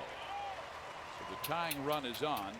But Joel, that's the one thing I noticed about Frenchie. I mean, he really had a strong season last year with 71 extra base hits. He only has 22 this season. Well, and you know, in talking to him, he said his biggest frustration right now is that he's just not driving the ball. And that's why I wanted to know, because he went completely cold last June, and the numbers even worse this June. And I said, any similarities? And he said, no, he was pressing last June. And Ned Yost agreed that it was different last June. And Kevin Seitzer agreed that it was different. And that's maybe why he stayed to get in that extra work yesterday. And so far for him, maybe some results with 2 hits in the homer today. Yeah, you know, lots of times that will do the thing. They'll do the trick after the game. Everybody's gone home. You know, you call your wife, say, hey, honey, I'm going to be a little late today. I got to do a little extra work. And you just go in that cage and you try to find something. You hit your way out of it. You work your way out of it. You don't just push a button and say, oh, it's going to change. You got to hit. Here is Brian Pena, who had a hit his last time up and scored in the triple by Gerard Dyson. Lance Lynn has given his team as much as he can. He's thrown 88 pitches, but certainly not one of his better starts. Gave up 5 in 5 innings to Detroit in his last start. Gets a base hit here for Pena. Francoeur turns second, on his way to third. Throw by Craig, offline. Now they have Pena tied up, but they can't get the throw to first base in time, as Brian really rounded first a long way, and Craig's throw was cut off, and Brian very fortunate. Yeah, but a good job of pulling that ball. He saw the hole there. Get Frenchie to third base, first and third with nobody out, or excuse me, 1 out. Good chance to score a run. Now, he only got off first base as far as he could to get back, because there was nobody at first, and they weren't able to throw behind him. He was trying to read that throw. Had it gone over for Call's head, he would have advanced into second base. So I like Pena's aggressiveness. We will see a pitching change here. This is our Chevy pitching change. A call to the bullpen as Lynn's afternoon is over.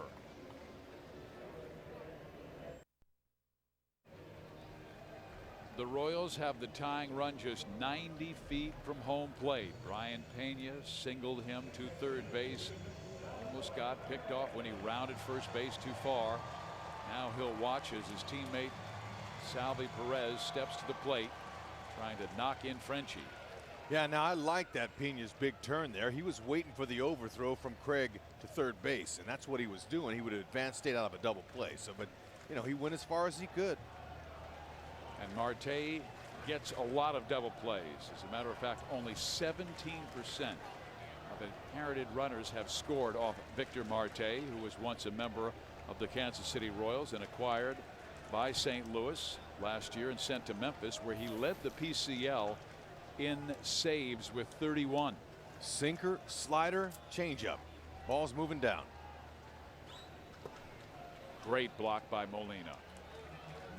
That is why he is a Gold Glover. If that ball goes back to the screen, Frenchie would have scored easily. Salvi's able to hold up. Molina does that as well as anyone. But you know, if you try to pull this guy, you're gonna hit a ground ball. So don't try to stay inside the ball best you can. Shoot to the opposite field. Maybe an extra base. Perez chops it towards short. Furcal's only plays first, and Jeff scores the tying run. We are locked up at 6 at Kauffman Stadium. Okay, Salvi looked a little off balance, but he'll take the RBI for sure and stayed out of the double play with the ball not hit so hard, but he's hustling hard, charging out of that box and running good. Nice to see him running hard and not favoring that surgically repaired knee. Now Gerard Dyson, who tied the game with a triple in the 4th inning. He could give the Royals their first lead of the day with a base hit here. He sends it up the middle, but it's backhanded by Descalso, who throws him out. Still Kansas City with a couple of hits scores the tying run.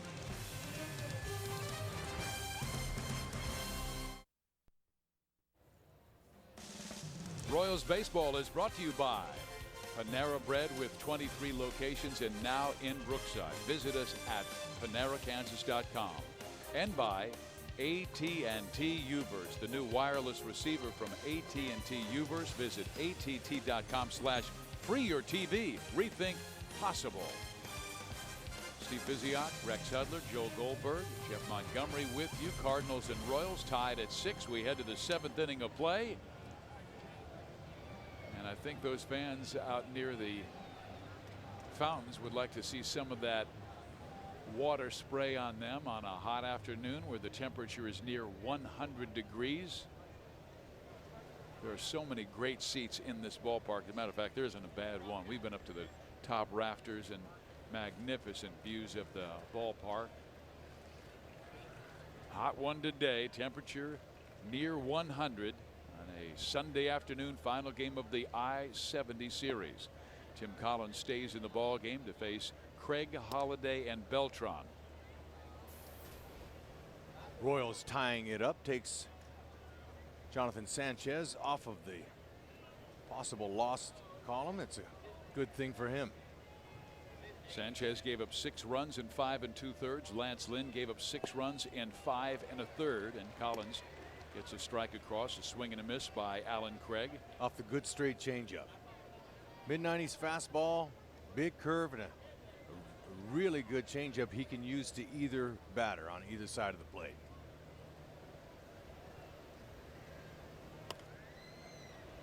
Popped him up, shallow right center. Dyson, 1 out. Bring the entire family to Major League Baseball's All-Star Fan Fest from July 6th through the 10th at Kansas City's Convention Center Bartle Hall. Baseball's All-Star Fan Fest is an interactive baseball theme park and the largest baseball fan event in the world. Get free autographs from legends and members of the Hall of Fame and much more. To guarantee your preferred date and time slot, buy tickets now at allstargame.com. All attractions are included with the price of admission. Man, and those things are a blast. You never know who you're going to run into. Go there with your ball and you never know you're going to meet a Hall of Famer or former star.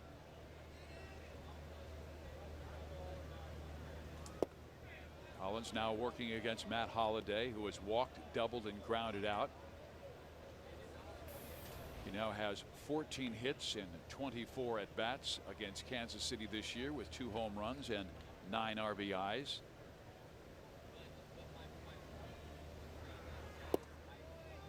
Down low. Good eye for the veteran from Stillwater, Oklahoma. His daddy was the coach at OSU.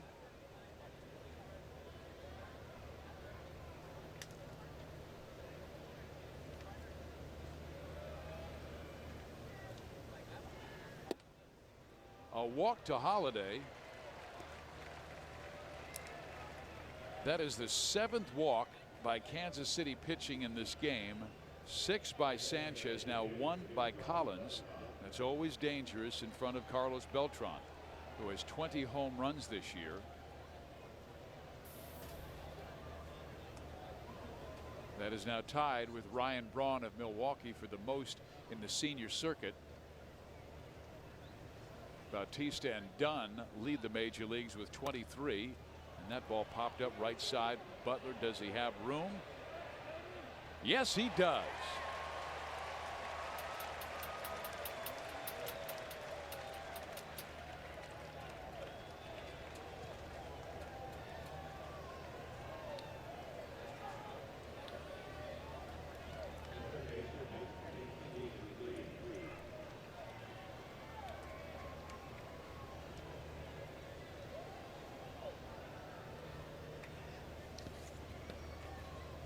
Now David Freese, who is the star of the playoffs. He is currently 4th among National League third basemen in the All-Star voting.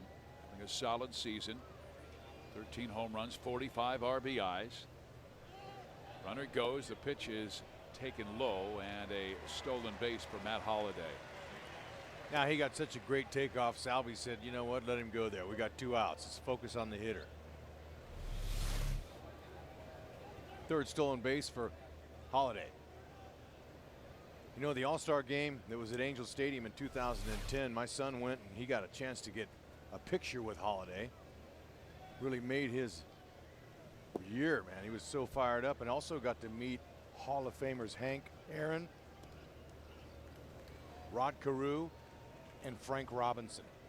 That's a pretty good day at the yard.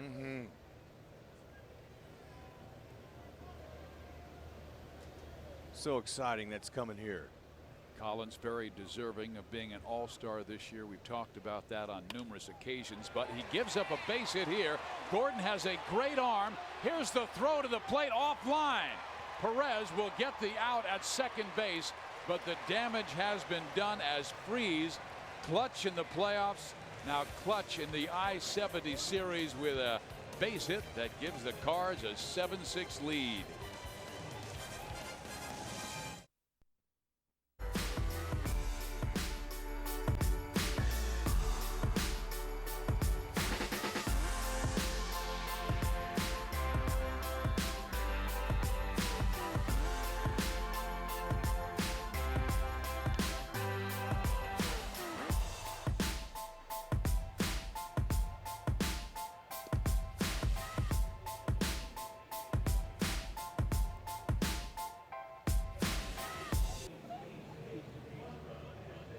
Fans need a little sunblock, and some fans as well on a hot afternoon in Kansas City, Missouri. 7-6. St. Louis has the lead on a base hit by David Freese that scored Matt Holliday. Alex Gordon had a great opportunity to throw out Holliday at home plate, and Alex has one of the best arms in baseball, but a little wide on this throw. Yep, a little up the first base line, you don't have a chance, but Salvador Perez could read it, and he went ahead and took the out. Now, when you catch the ball in the outfield at the same time the runner hits third, you have a pretty good shot. Gordon just missed off the mark, but Salvador ready to gun somebody out. Now, that's what you do. You steal a base in a situation like that, hoping that happens. So Holliday did a good job of getting a good jump and didn't even get a throw down there and got into scoring position. Alcides Escobar will lead things off for Kansas City. He'll be followed by Gordon, then Irving Falou. If anybody gets on, Mike Moustakas, who already has 2 home runs today. Escobar 0 for 2 with a pop-up and strikeout. Strikeout came looking, and now he takes a strike to even the count at 1-1. Marte is a good guy to bunt off of. Has a sinker, ball's moving down. It's easier to get the ball down. Freese is a little bit in back of the bag. Hit pretty well, left center field. Holliday back. That's off the wall. Great way to start the bottom of the 7th inning by the Royals shortstop.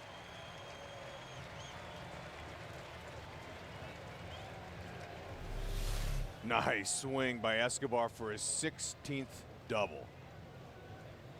Didn't quite have enough to get it out there in the deep gap in left center field. Holliday knew he couldn't get it, so it plays it off the base of the wall.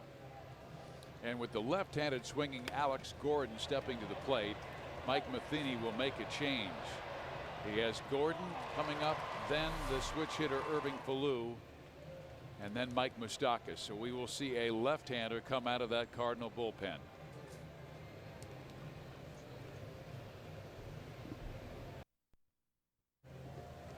Alcides Escobar leads off the bottom half of the 7th inning with a booming double. Now he is in scoring position. Our AT&T trivia question: who are the only 3 players to play in both the 1960 and 1973 All-Star games in Kansas City? Another hard one. Well, Willie Mays played in 24, so that has to be one of my guesses, and he certainly played in the 73 game. Henry Aaron also played in the 73 game.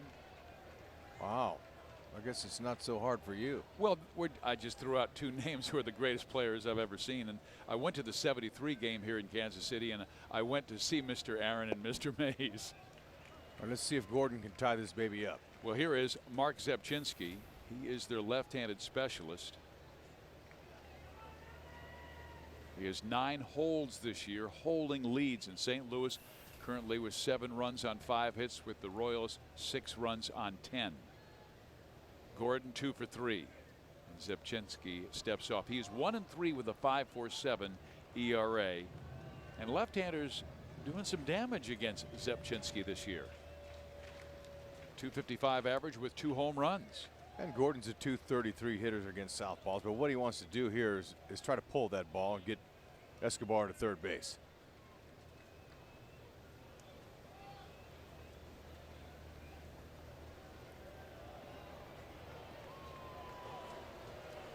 Look at that hole, man. That hole right there looks very inviting. For anything that Gordon wants to hit there would be, it's wide open. He's been going that way a lot in the last week.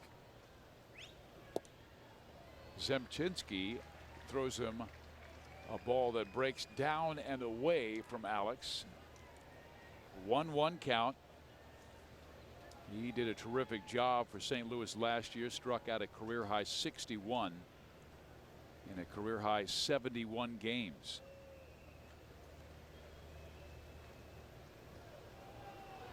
Escobar covering the back of his head just in case Mark threw his way. Well, with Furcal sitting or standing right there, they're worried about Escobar trying to steal third, and they should, because if he gets a lead, he'd hit take off. 1-2.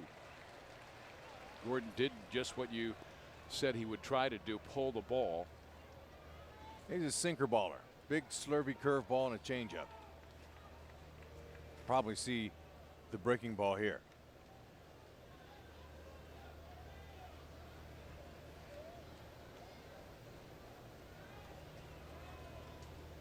Holiday pretty deep in left.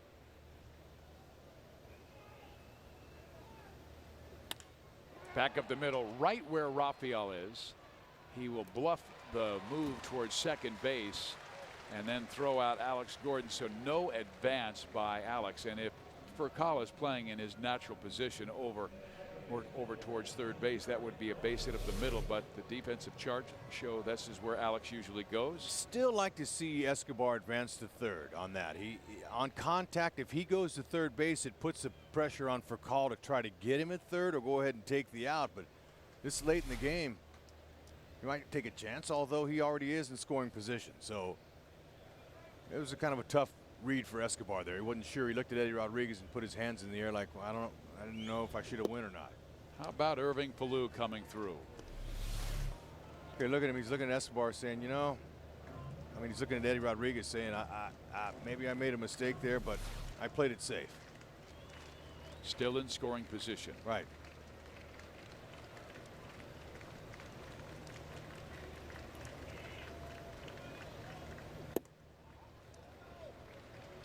Falou hits the ball to the opposite field well. He's got a hole there. Now with Descalzo, the second baseman, holding Escobar a little bit close. He's given up some ground in that hole. Craig with a good throwing arm. In right, be close.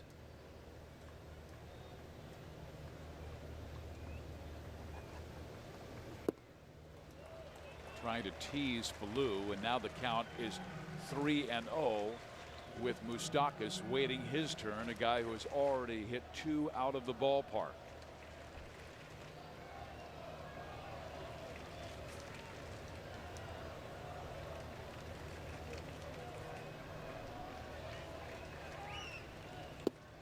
Three and one.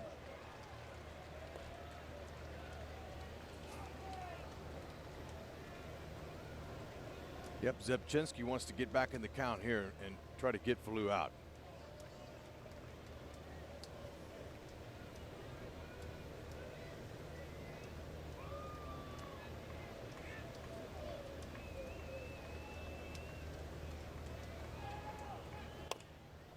Rolls it foul. The count is now full 3-2. He was looking for that pitch out there, trying to hit that hole.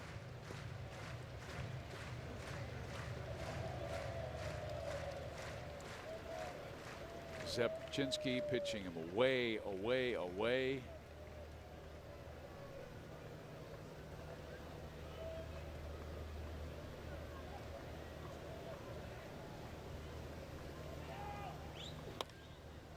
Popped him up. Craig makes the catch for the second out, and again, no advance by Escobar. As promised earlier, it's Miller time, brought to you by Miller Lite. Crowd chanting Moose. Mike Moustakas, who has belted 2 home runs in this game.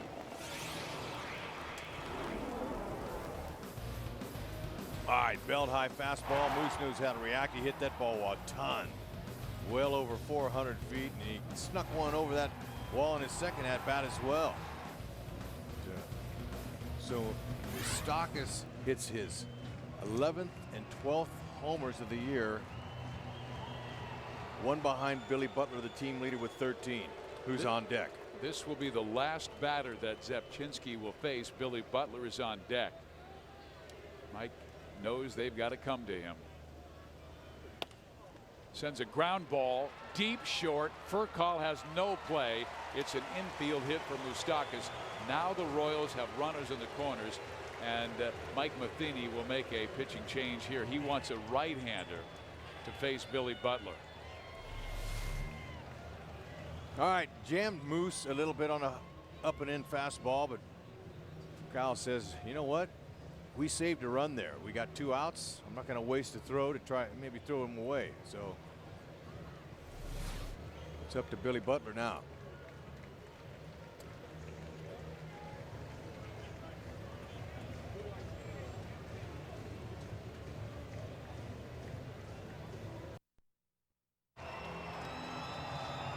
Tying run is at third base. Go ahead is at first base. Billy Butler, the batter. Here, go back to last Sunday. 9th inning, 2 out, 2 strikes on Butler. Here's the pitch by Jason Mott.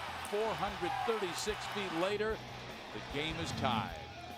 And then Betancourt against the pitcher who is on the mound right now, Sanchez. A double to drive in 1 in the 14th.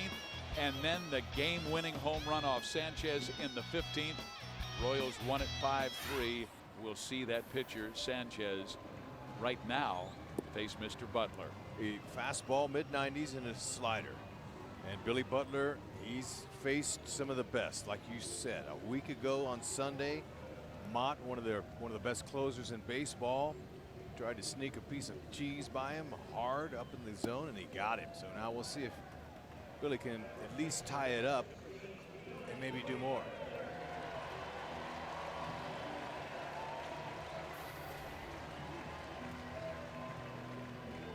Billy twice robbed of a hit. Once he lined out to the second baseman in the first. Sent a fly ball down that right field line where Craig had to make a nice running catch near the line. So he is 0 for 3. Sanchez, a talented arm from Venezuela, 23 years of age.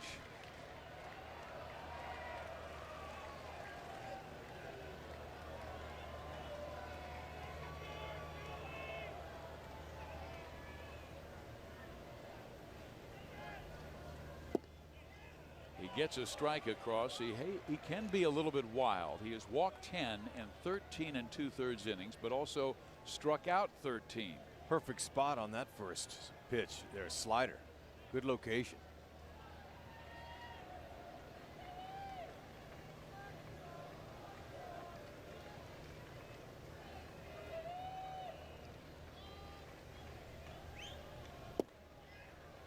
Another perfectly located slider, and Butler down in the count 0-2. Okay, you do it once, try it again. Identical pitches. Now Billy's going to have to be a little more aggressive on anything like that close.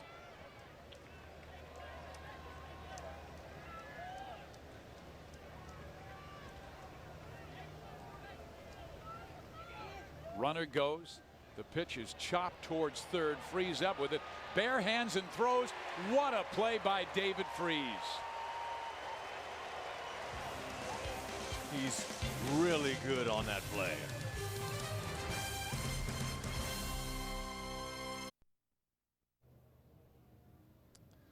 Seven to 6 here in the heat of Kansas City. Cardinals on top of the Royals. Joel Goldberg back at Kauffman Stadium as Panera takes us around the league, and Minnesota wins one at Cincinnati behind the home run of Josh Willingham.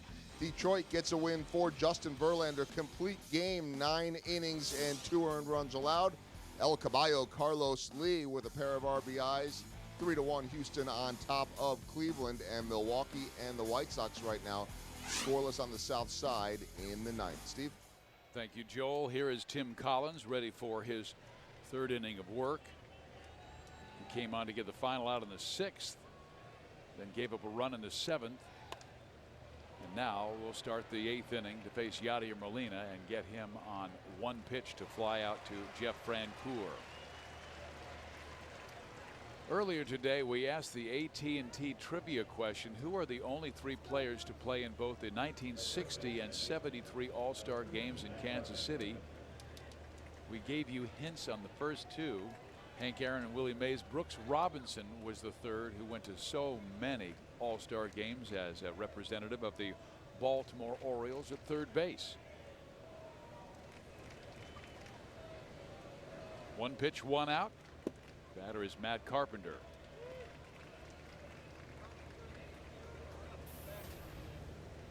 Collins has not done his specialty yet, which is the strikeout.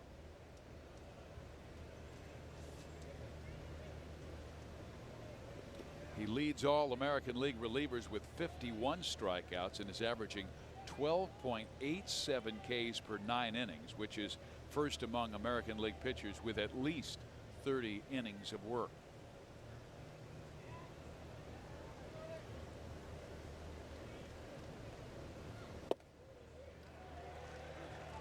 One ball, 2 strikes.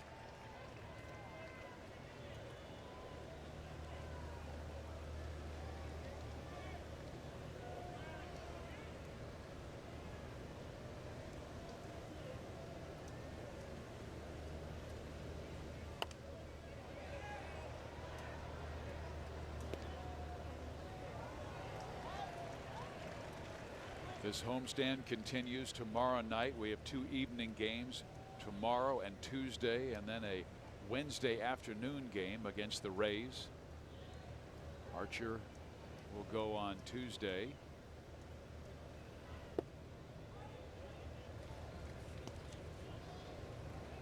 Alex Cobb against Luke Hochevar tomorrow. Archer against Chen on Tuesday. Moore against pitcher to be determined for Kansas City. Low pitch, foul back.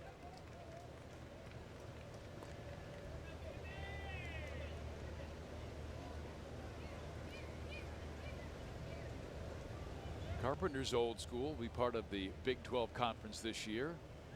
Texas Christian University coming aboard.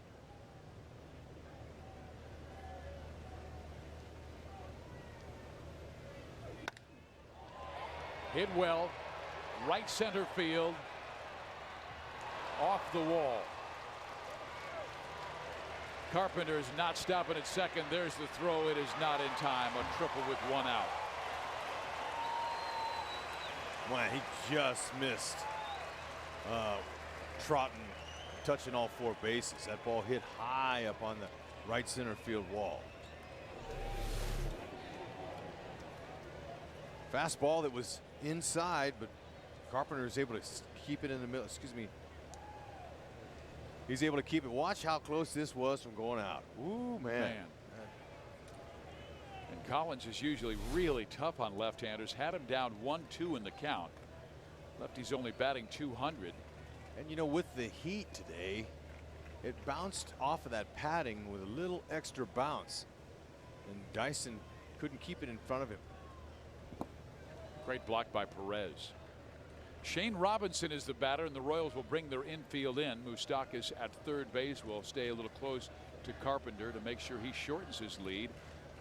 And Escobar and Falou on the edge of the grass. Butler in at first as well.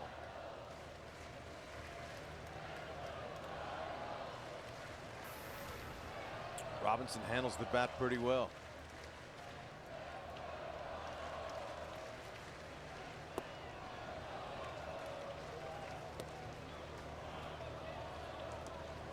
Looking down at Jose Oquendo, they're trying to at least make the Royals believe that there could be a squeeze on.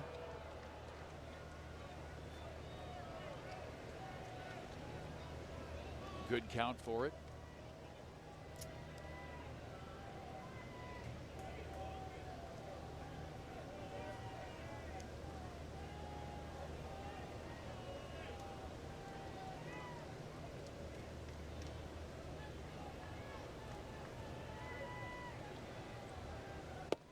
How about that?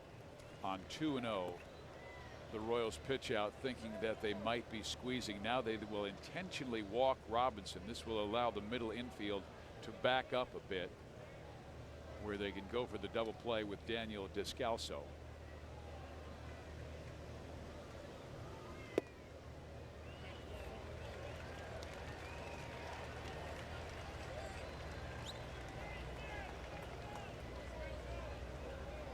So Oquendo's gonna talk to Descalso instead of passing any signs around. He's just gonna go talk to him and tell him what he wants to do here.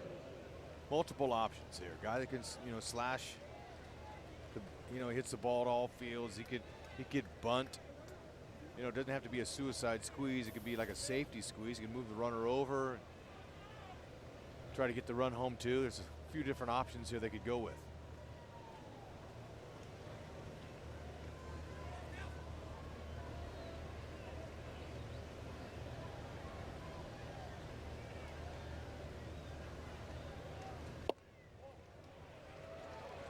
Rex, Tim Collins is more of a strikeout fly ball pitcher. Would he be inclined to go with more of his changeup even against a left-handed batter, because that is more likely to induce a double play? Yeah, you know, he's comfortable using that pitch on either batter. So it is a good pitch. He's staying right with him here and staying away from Descalso, trying to make him go to the opposite field. For the strikeout here with 2 strikes, as he got the good spot. Down away. Descalso stays alive. The count remains 0-2. Cardinal offense has woken up in this series. They've scored 26 runs in 3 games. Royals have had tremendous comebacks today, twice trailing by as many as 3 runs.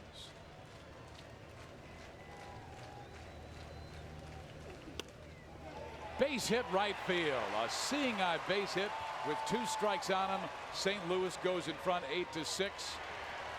Advancing all the way to second is Descalso. And what a clutch base hit. All 9 Cardinals have been hot in this series. Well, Collins hadn't had the luck today to get the strikeouts that he needed. That ball, like I said, a dangerous hitter like this can hit the ball anywhere. Descalso with 2 strikes on him, he just pulled it right in the hole. Frenchie tried to get the lead runner Robinson at third base, but in doing that, he allowed Descalso to get into second base and stay out of the double play. I mean, so they're going to intentionally walk for a call to get them to where they can possibly turn one here and get out of this. At least the Royals are in this game this late in it. Previous 2 days, it wasn't happening. When you're going good, those balls get between fielders. Descalso, emergency, just trying to get a piece of the bat, stay alive. If he hits that ball right at Falou, this inning is over.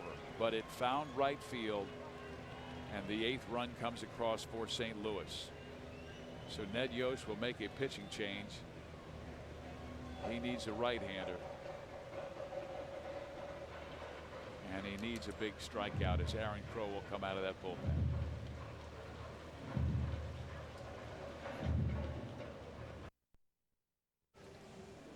St. Louis leads Kansas City by 2 in the top of the 8th inning. With the bases loaded, it's time for our AT&T Uverse Reverse Replay. Freeze. He's done it with the bat today. Big RBI. And he's done it with the glove. Billy Butler, that last inning, his hand, bare hand, coming in, makes that play as good as anyone in the game. Stop the tie and run from coming across. Gets a little love from his manager. Way to play.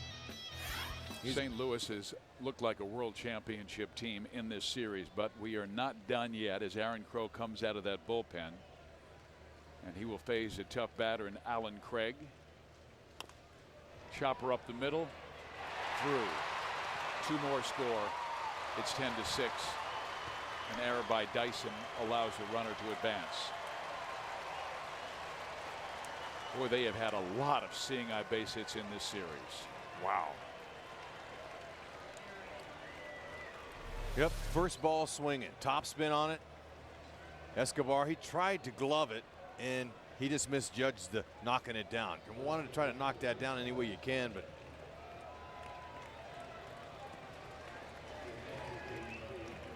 couldn't do it.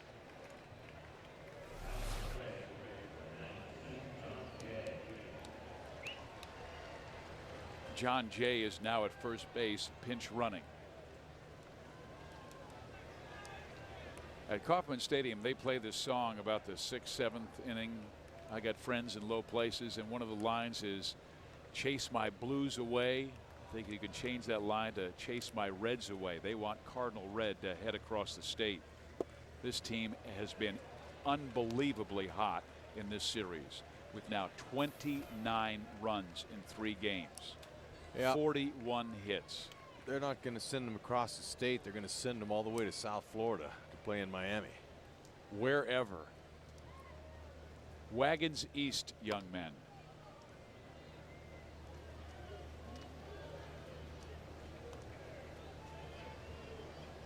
Look what they have done today. 5 for 6 with runners in scoring position, and they came in hitting 500, and they're better than 500. They were 16 for 32 runners in scoring position the first 2 games of this series, and 5 for 6 today. You know, they're starting to get their offense together. Yeah. When the series started, they got healthy. John Jay came back. Matt Carpenter. And when you got the meat of your order delivering the goods like Beltran and this guy Holiday, it makes it tough when a team turns on offensively. And they would be the first team to tell you, yeah, we got hot at the right time. We also got fortunate at the right time.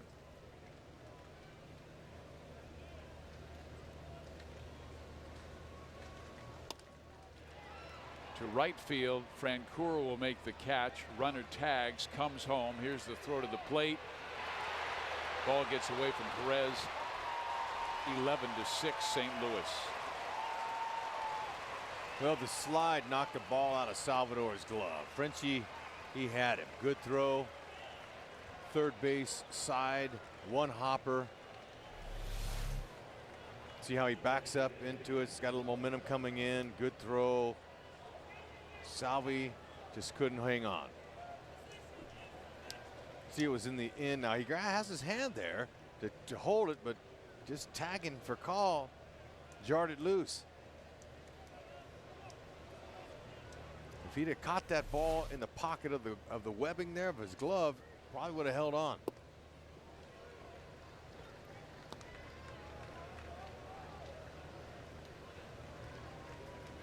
St. Louis with 1 in the 7th to break the tie ball game, and then 4 in the 8th to bust it wide open. This should end it. A nightmarish 8th inning for Kansas City comes to an end as St. Louis now has an 11-6 lead.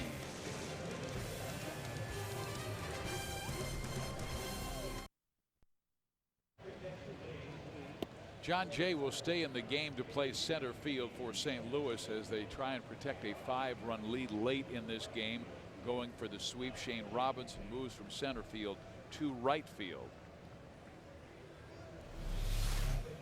All right, here's the play at the plate. He had him, but the ball just wouldn't stay in Salvi's hand. As it was just the tip of his glove, just couldn't hold on to it. That would have been Francoeur's 7th outfield assist had he held on.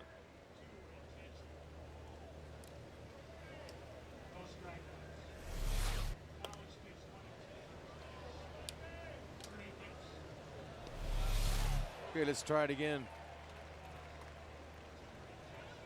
Third time we've seen it in Salvador, still couldn't hold on.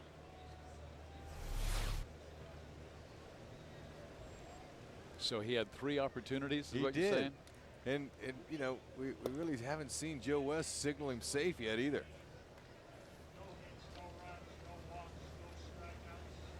Jeff Francoeur will lead things off in the bottom half of the 8th inning. Jeff 2 for 3 in this game with a home run and single. That is off the glove of the pitcher. He'll gather himself and underhand to first base, and Mitchell Boggs gets Francoeur at first. Man, good play by Boggs. Frenchie would have had his 3rd knock.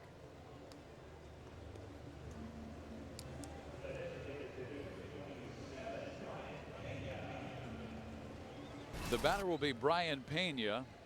First time as the team's designated hitter since 2010.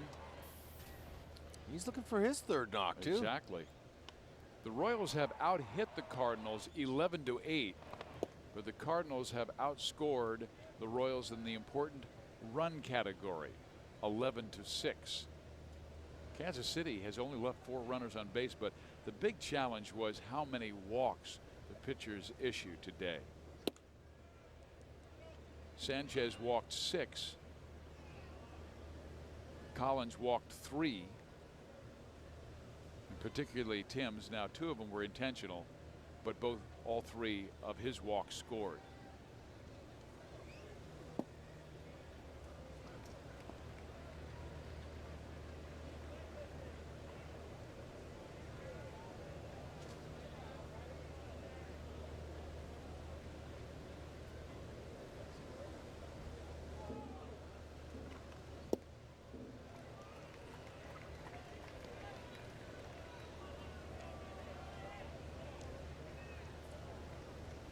The Royals have played so well on the road this year, 20-16, and at home it has been very strange. They lose this game, they will be 11-23 at Kauffman Stadium, and certainly they opened the year by losing their first 10 games, and that hurt. But they played better baseball on the road than they have at the K. They'll have to shore things up as they welcome Tampa Bay, a team with a winning record. They are 3rd in the American League East. Pena swings and misses and strikes out, so that's out number 2. This copyrighted telecast is presented by authority of the Kansas City Royals Baseball Corporation and may not be reproduced or retransmitted in any form, and the accounts and descriptions of this game may not be disseminated without the express written consent of the Royals. Salvi Perez up for his 4th at bat. He is 0 for 3, but does have an RBI now, 3 in 2 games. And he fouls that one back to the screen.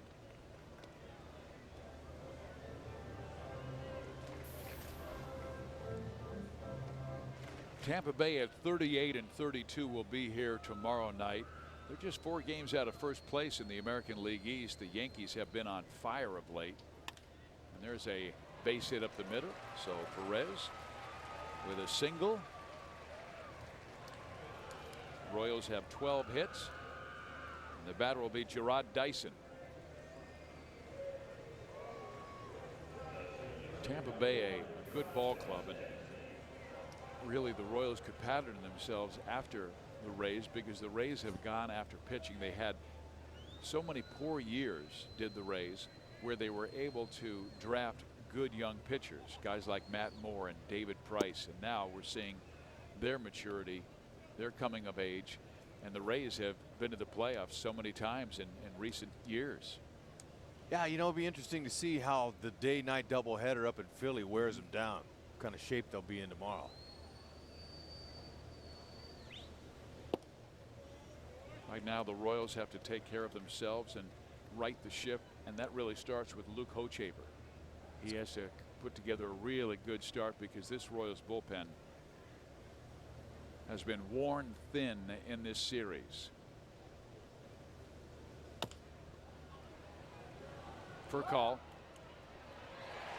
It gets by the first baseman. Dyson is safe on an infield hit, and Perez will move from second to third on the error by Furcal. Yep, that's what speed do right there. You put pressure on him. Look at earlier. This was back in the 4th inning. He hit a gapper and ran all the way to third base in 11 seconds with a little bit of slowdown right there, else his time might have been better. But that's still getting around them bases, and he'll take that infield knock. Furcal just couldn't quite get the grip first time out of his glove, and that what got Dyson the hit.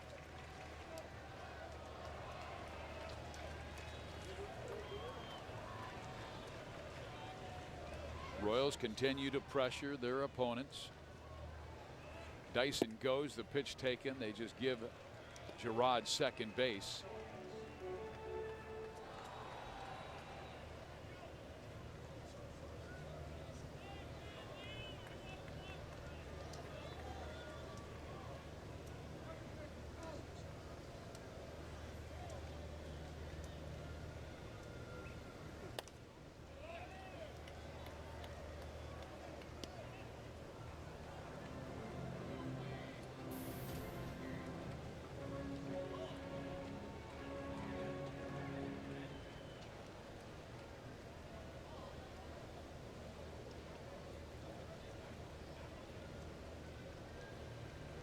Escobar doubled his last at bat.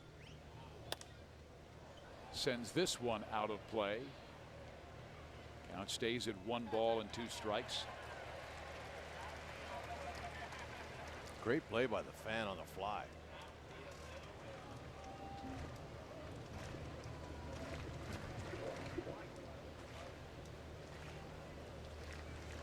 Hey, you never know. You know, Escobar can knock in a couple runs here. 3 in the 9th, tie it up, hold him. Uh-oh. Nope. Not in this 8th inning. Royals leave 2 stranded. Cardinals hold their 5-run edge.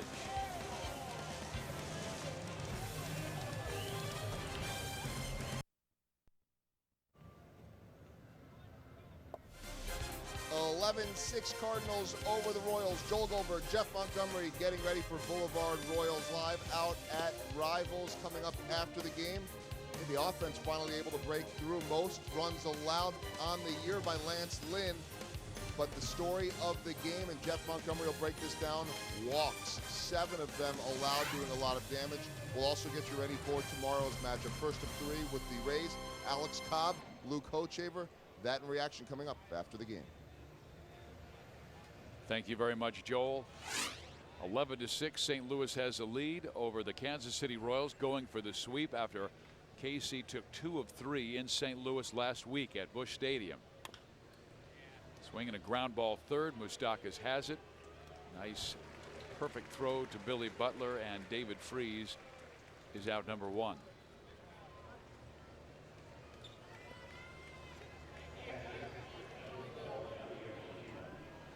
Moose showing off that strong arm. Got a good one.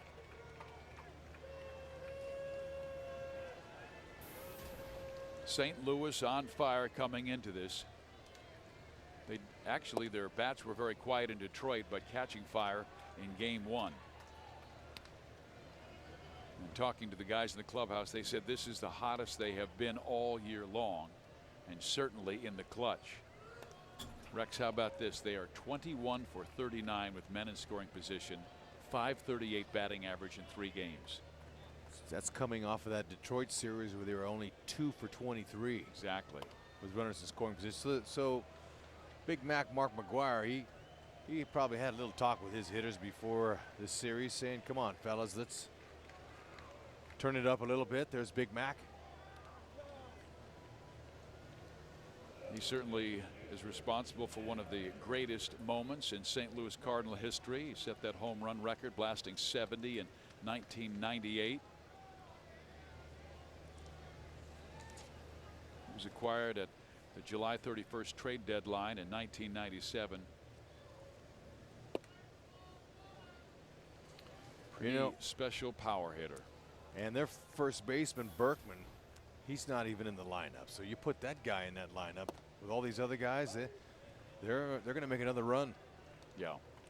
Carpenter gets back healthy. Their rotation looks pretty good.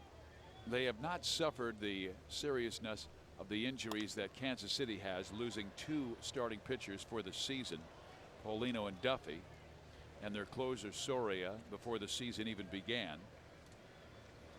They also have 2 offensive players, Lorenzo Cain and Chris Getz, currently on the DL.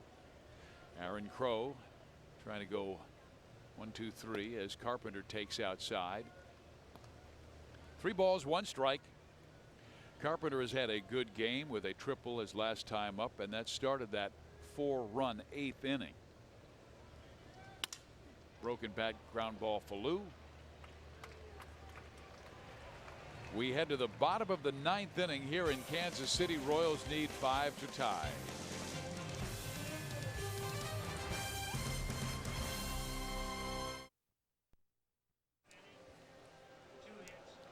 Steve Physiak, Rex Hudler, Joe Goldberg with you in Kauffman Stadium, where the Cardinals have an 11-6 lead over the Kansas City Royals. Sam Freeman comes out of the bullpen to try and close things up. He has a 5.4 earned run average. His job, get the left-handers out, and that's why he will go up against Gordon and then take the switch hitter and turn him around for Lou and bat from the right side. And Mike Moustakas will have an opportunity for a 3 home run game. So stay with us here in the 9th inning as Sam Freeman gets ready to deal.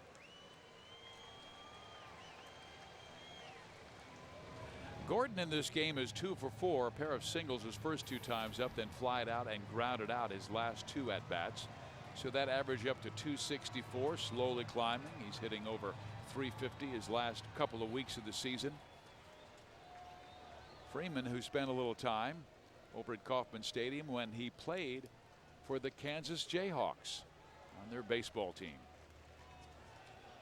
Good hard fastball. Good little slider as well. Gordon's got dirty today. Been active. Couple hits early, his first 2 times up. 2 balls and no strikes. 24-year-old was a 32nd round pick in 2008 out of KU.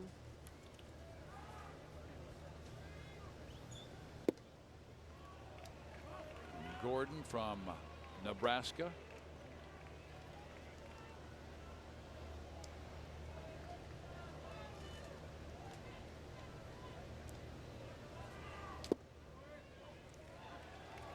Eleven runs on 8 hits for the Cardinals. The Royals with 6 on 13.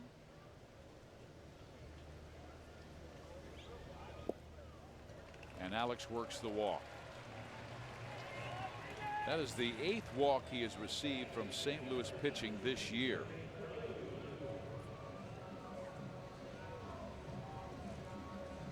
This will be the final interleague game of the year for both of these ball clubs, and the Royals were hoping to finish it up with 9-9 with a victory today, and it would have been the first time since 2008 that Kansas City finished at or above 500 in interleague play. A strike is thrown to Irving Falou, and Falou in this game 0 for 3 with a walk. He walked back in the first inning just before Mike Moustakas knocked one out. Looked at foul back and out of play.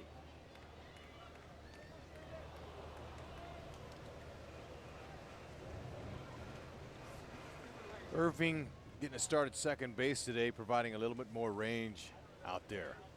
Too bad Chris Getz can't seem to stay healthy this year, because they're a much better defensive team with Getz out there in his range. Falou getting a chance to show what he's got. Has had a nice game defensively. Can play anywhere in the infield or some outfield.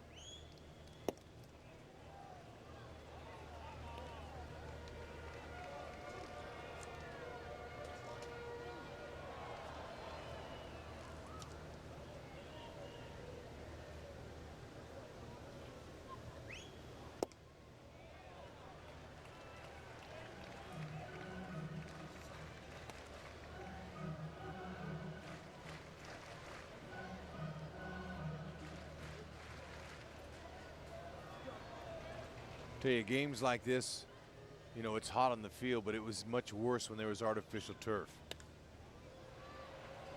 Falou pops it up on the infield. Furcal is there to make the catch. Yeah, they said the temperature would be like 115, 120 degrees. Oh, try 130 sometimes. It was, you know, you had to stand in ice, you know, in between innings, because your metal spikes would burn through the soles of your feet. You could get blisters. You know, it was not healthy playing in the Midwest on turf. The Royal record for most home runs in a ball game by one player is 3, and it's been done 7 times. The first to do was John Mayberry at Texas back in 1975. The last to do was Danny Tartabull against Oakland, but others, Tony Salita did it, Mayberry did it again, George Brett did it twice, and Bo Jackson also did it in 1990. That ball is scalded foul left side. Mike Moustakas hitting 2 home runs in this game, one that went 442 feet. Look how far that one went. And then he did it again in the 4th inning. Well, the Royals bats, hasn't been anything wrong with their bats. Again, it was the more timely hits that the Cardinals got. You're right. 13 hits for the Royals and 8 for the Redbirds today. And again, the Redbirds poured it on early. 3 runs in the first, 2 in the second. And so the Royals offense again for the 3rd game in a row having to play comeback and catch up.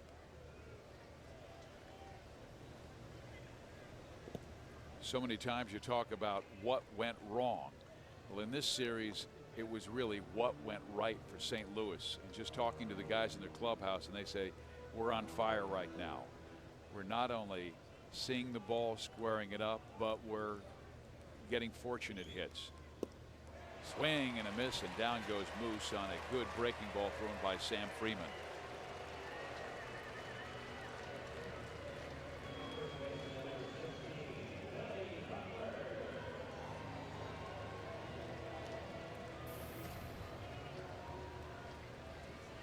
The batter will be Billy Butler, who 3 times has been robbed of a hit in this game. A line out back in the first, a long fly ball down the right field line that Craig ran down in the 6th inning, and then robbed of a hit in an outstanding play by David Freese in the 7th inning that would have scored the tying run. Threw out Billy by a half of a step.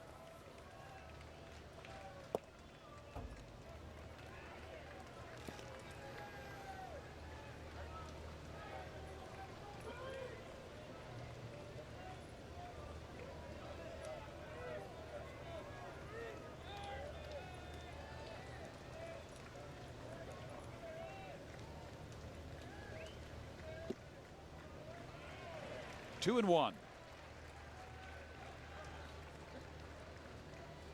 At the start of this game, our pitchers were Lance Lynn and Jonathan Sanchez.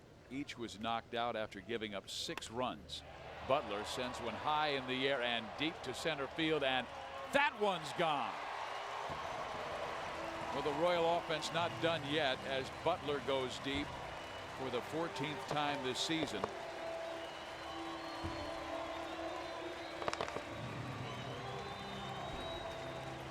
Fourth home run of the afternoon off a Royals bat. Now that's a positive. That's something we haven't seen here at home.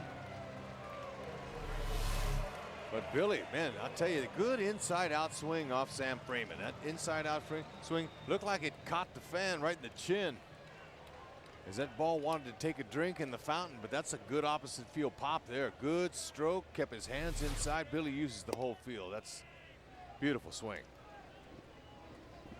11-8. Oh, yeah, he sure did. He got hit, and they're getting security to take care of that young man after. Well, got to catch the ball out front. Got to get it out front so you can see it.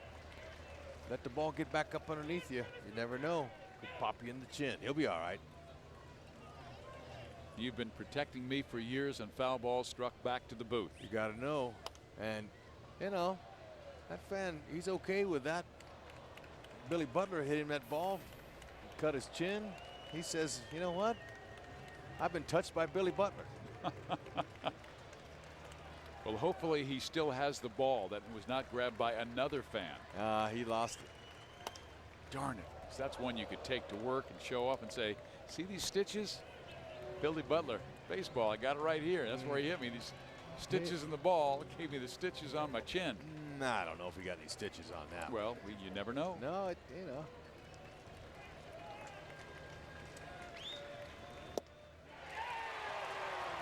Jeff Francoeur strikes out. The Cardinals get the sweep of this series over the Kansas City Royals, putting an exclamation point on Sunday with an 11-8 triumph. They are as hot as any team in the game. They scored 30 runs in 3 games against Kansas City pitching. Marte gets the win. The loss goes to Tim Collins. Well, good news for the Royals is Cardinals are leaving town. The bad news for Miami Marlins is they're coming to Miami.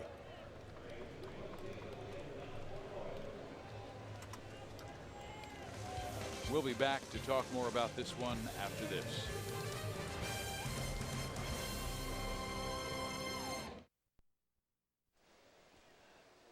The Cardinals jumped on Kansas City early and late. They scored 5 in the first 2 innings and then a big 4 spot in the 8th inning. Our Chevy plays of the game are about that 8th inning, Hud. Yeah, you know, unfortunately, the Royals were just on the wrong end of some timely hitting. Carpenter hit one high off the wall. Ball bounced past Dyson and knocked in a run. And then Descalzo put it into it there with a little base hit to right field, pulls it over, knocked in another run, and that kind of took the wind out of the sails, no question about it. Our next telecast on Fox Sports Kansas City will be tomorrow. The Rays against the Royals. It will be Alex Cobb on the hill for Tampa Bay, and Luke Hochevar goes for Kansas City. Come on out. It's getting hot in the summertime, and the way the team played offensively, 8 runs on 14 hits today, including 4 home runs by the Kansas City offense. Hopefully it will continue tomorrow against the Rays. For Rex Hudler, I'm Steve Physiak. Stay tuned for Joel and Jeff coming up on Boulevard Royals Live.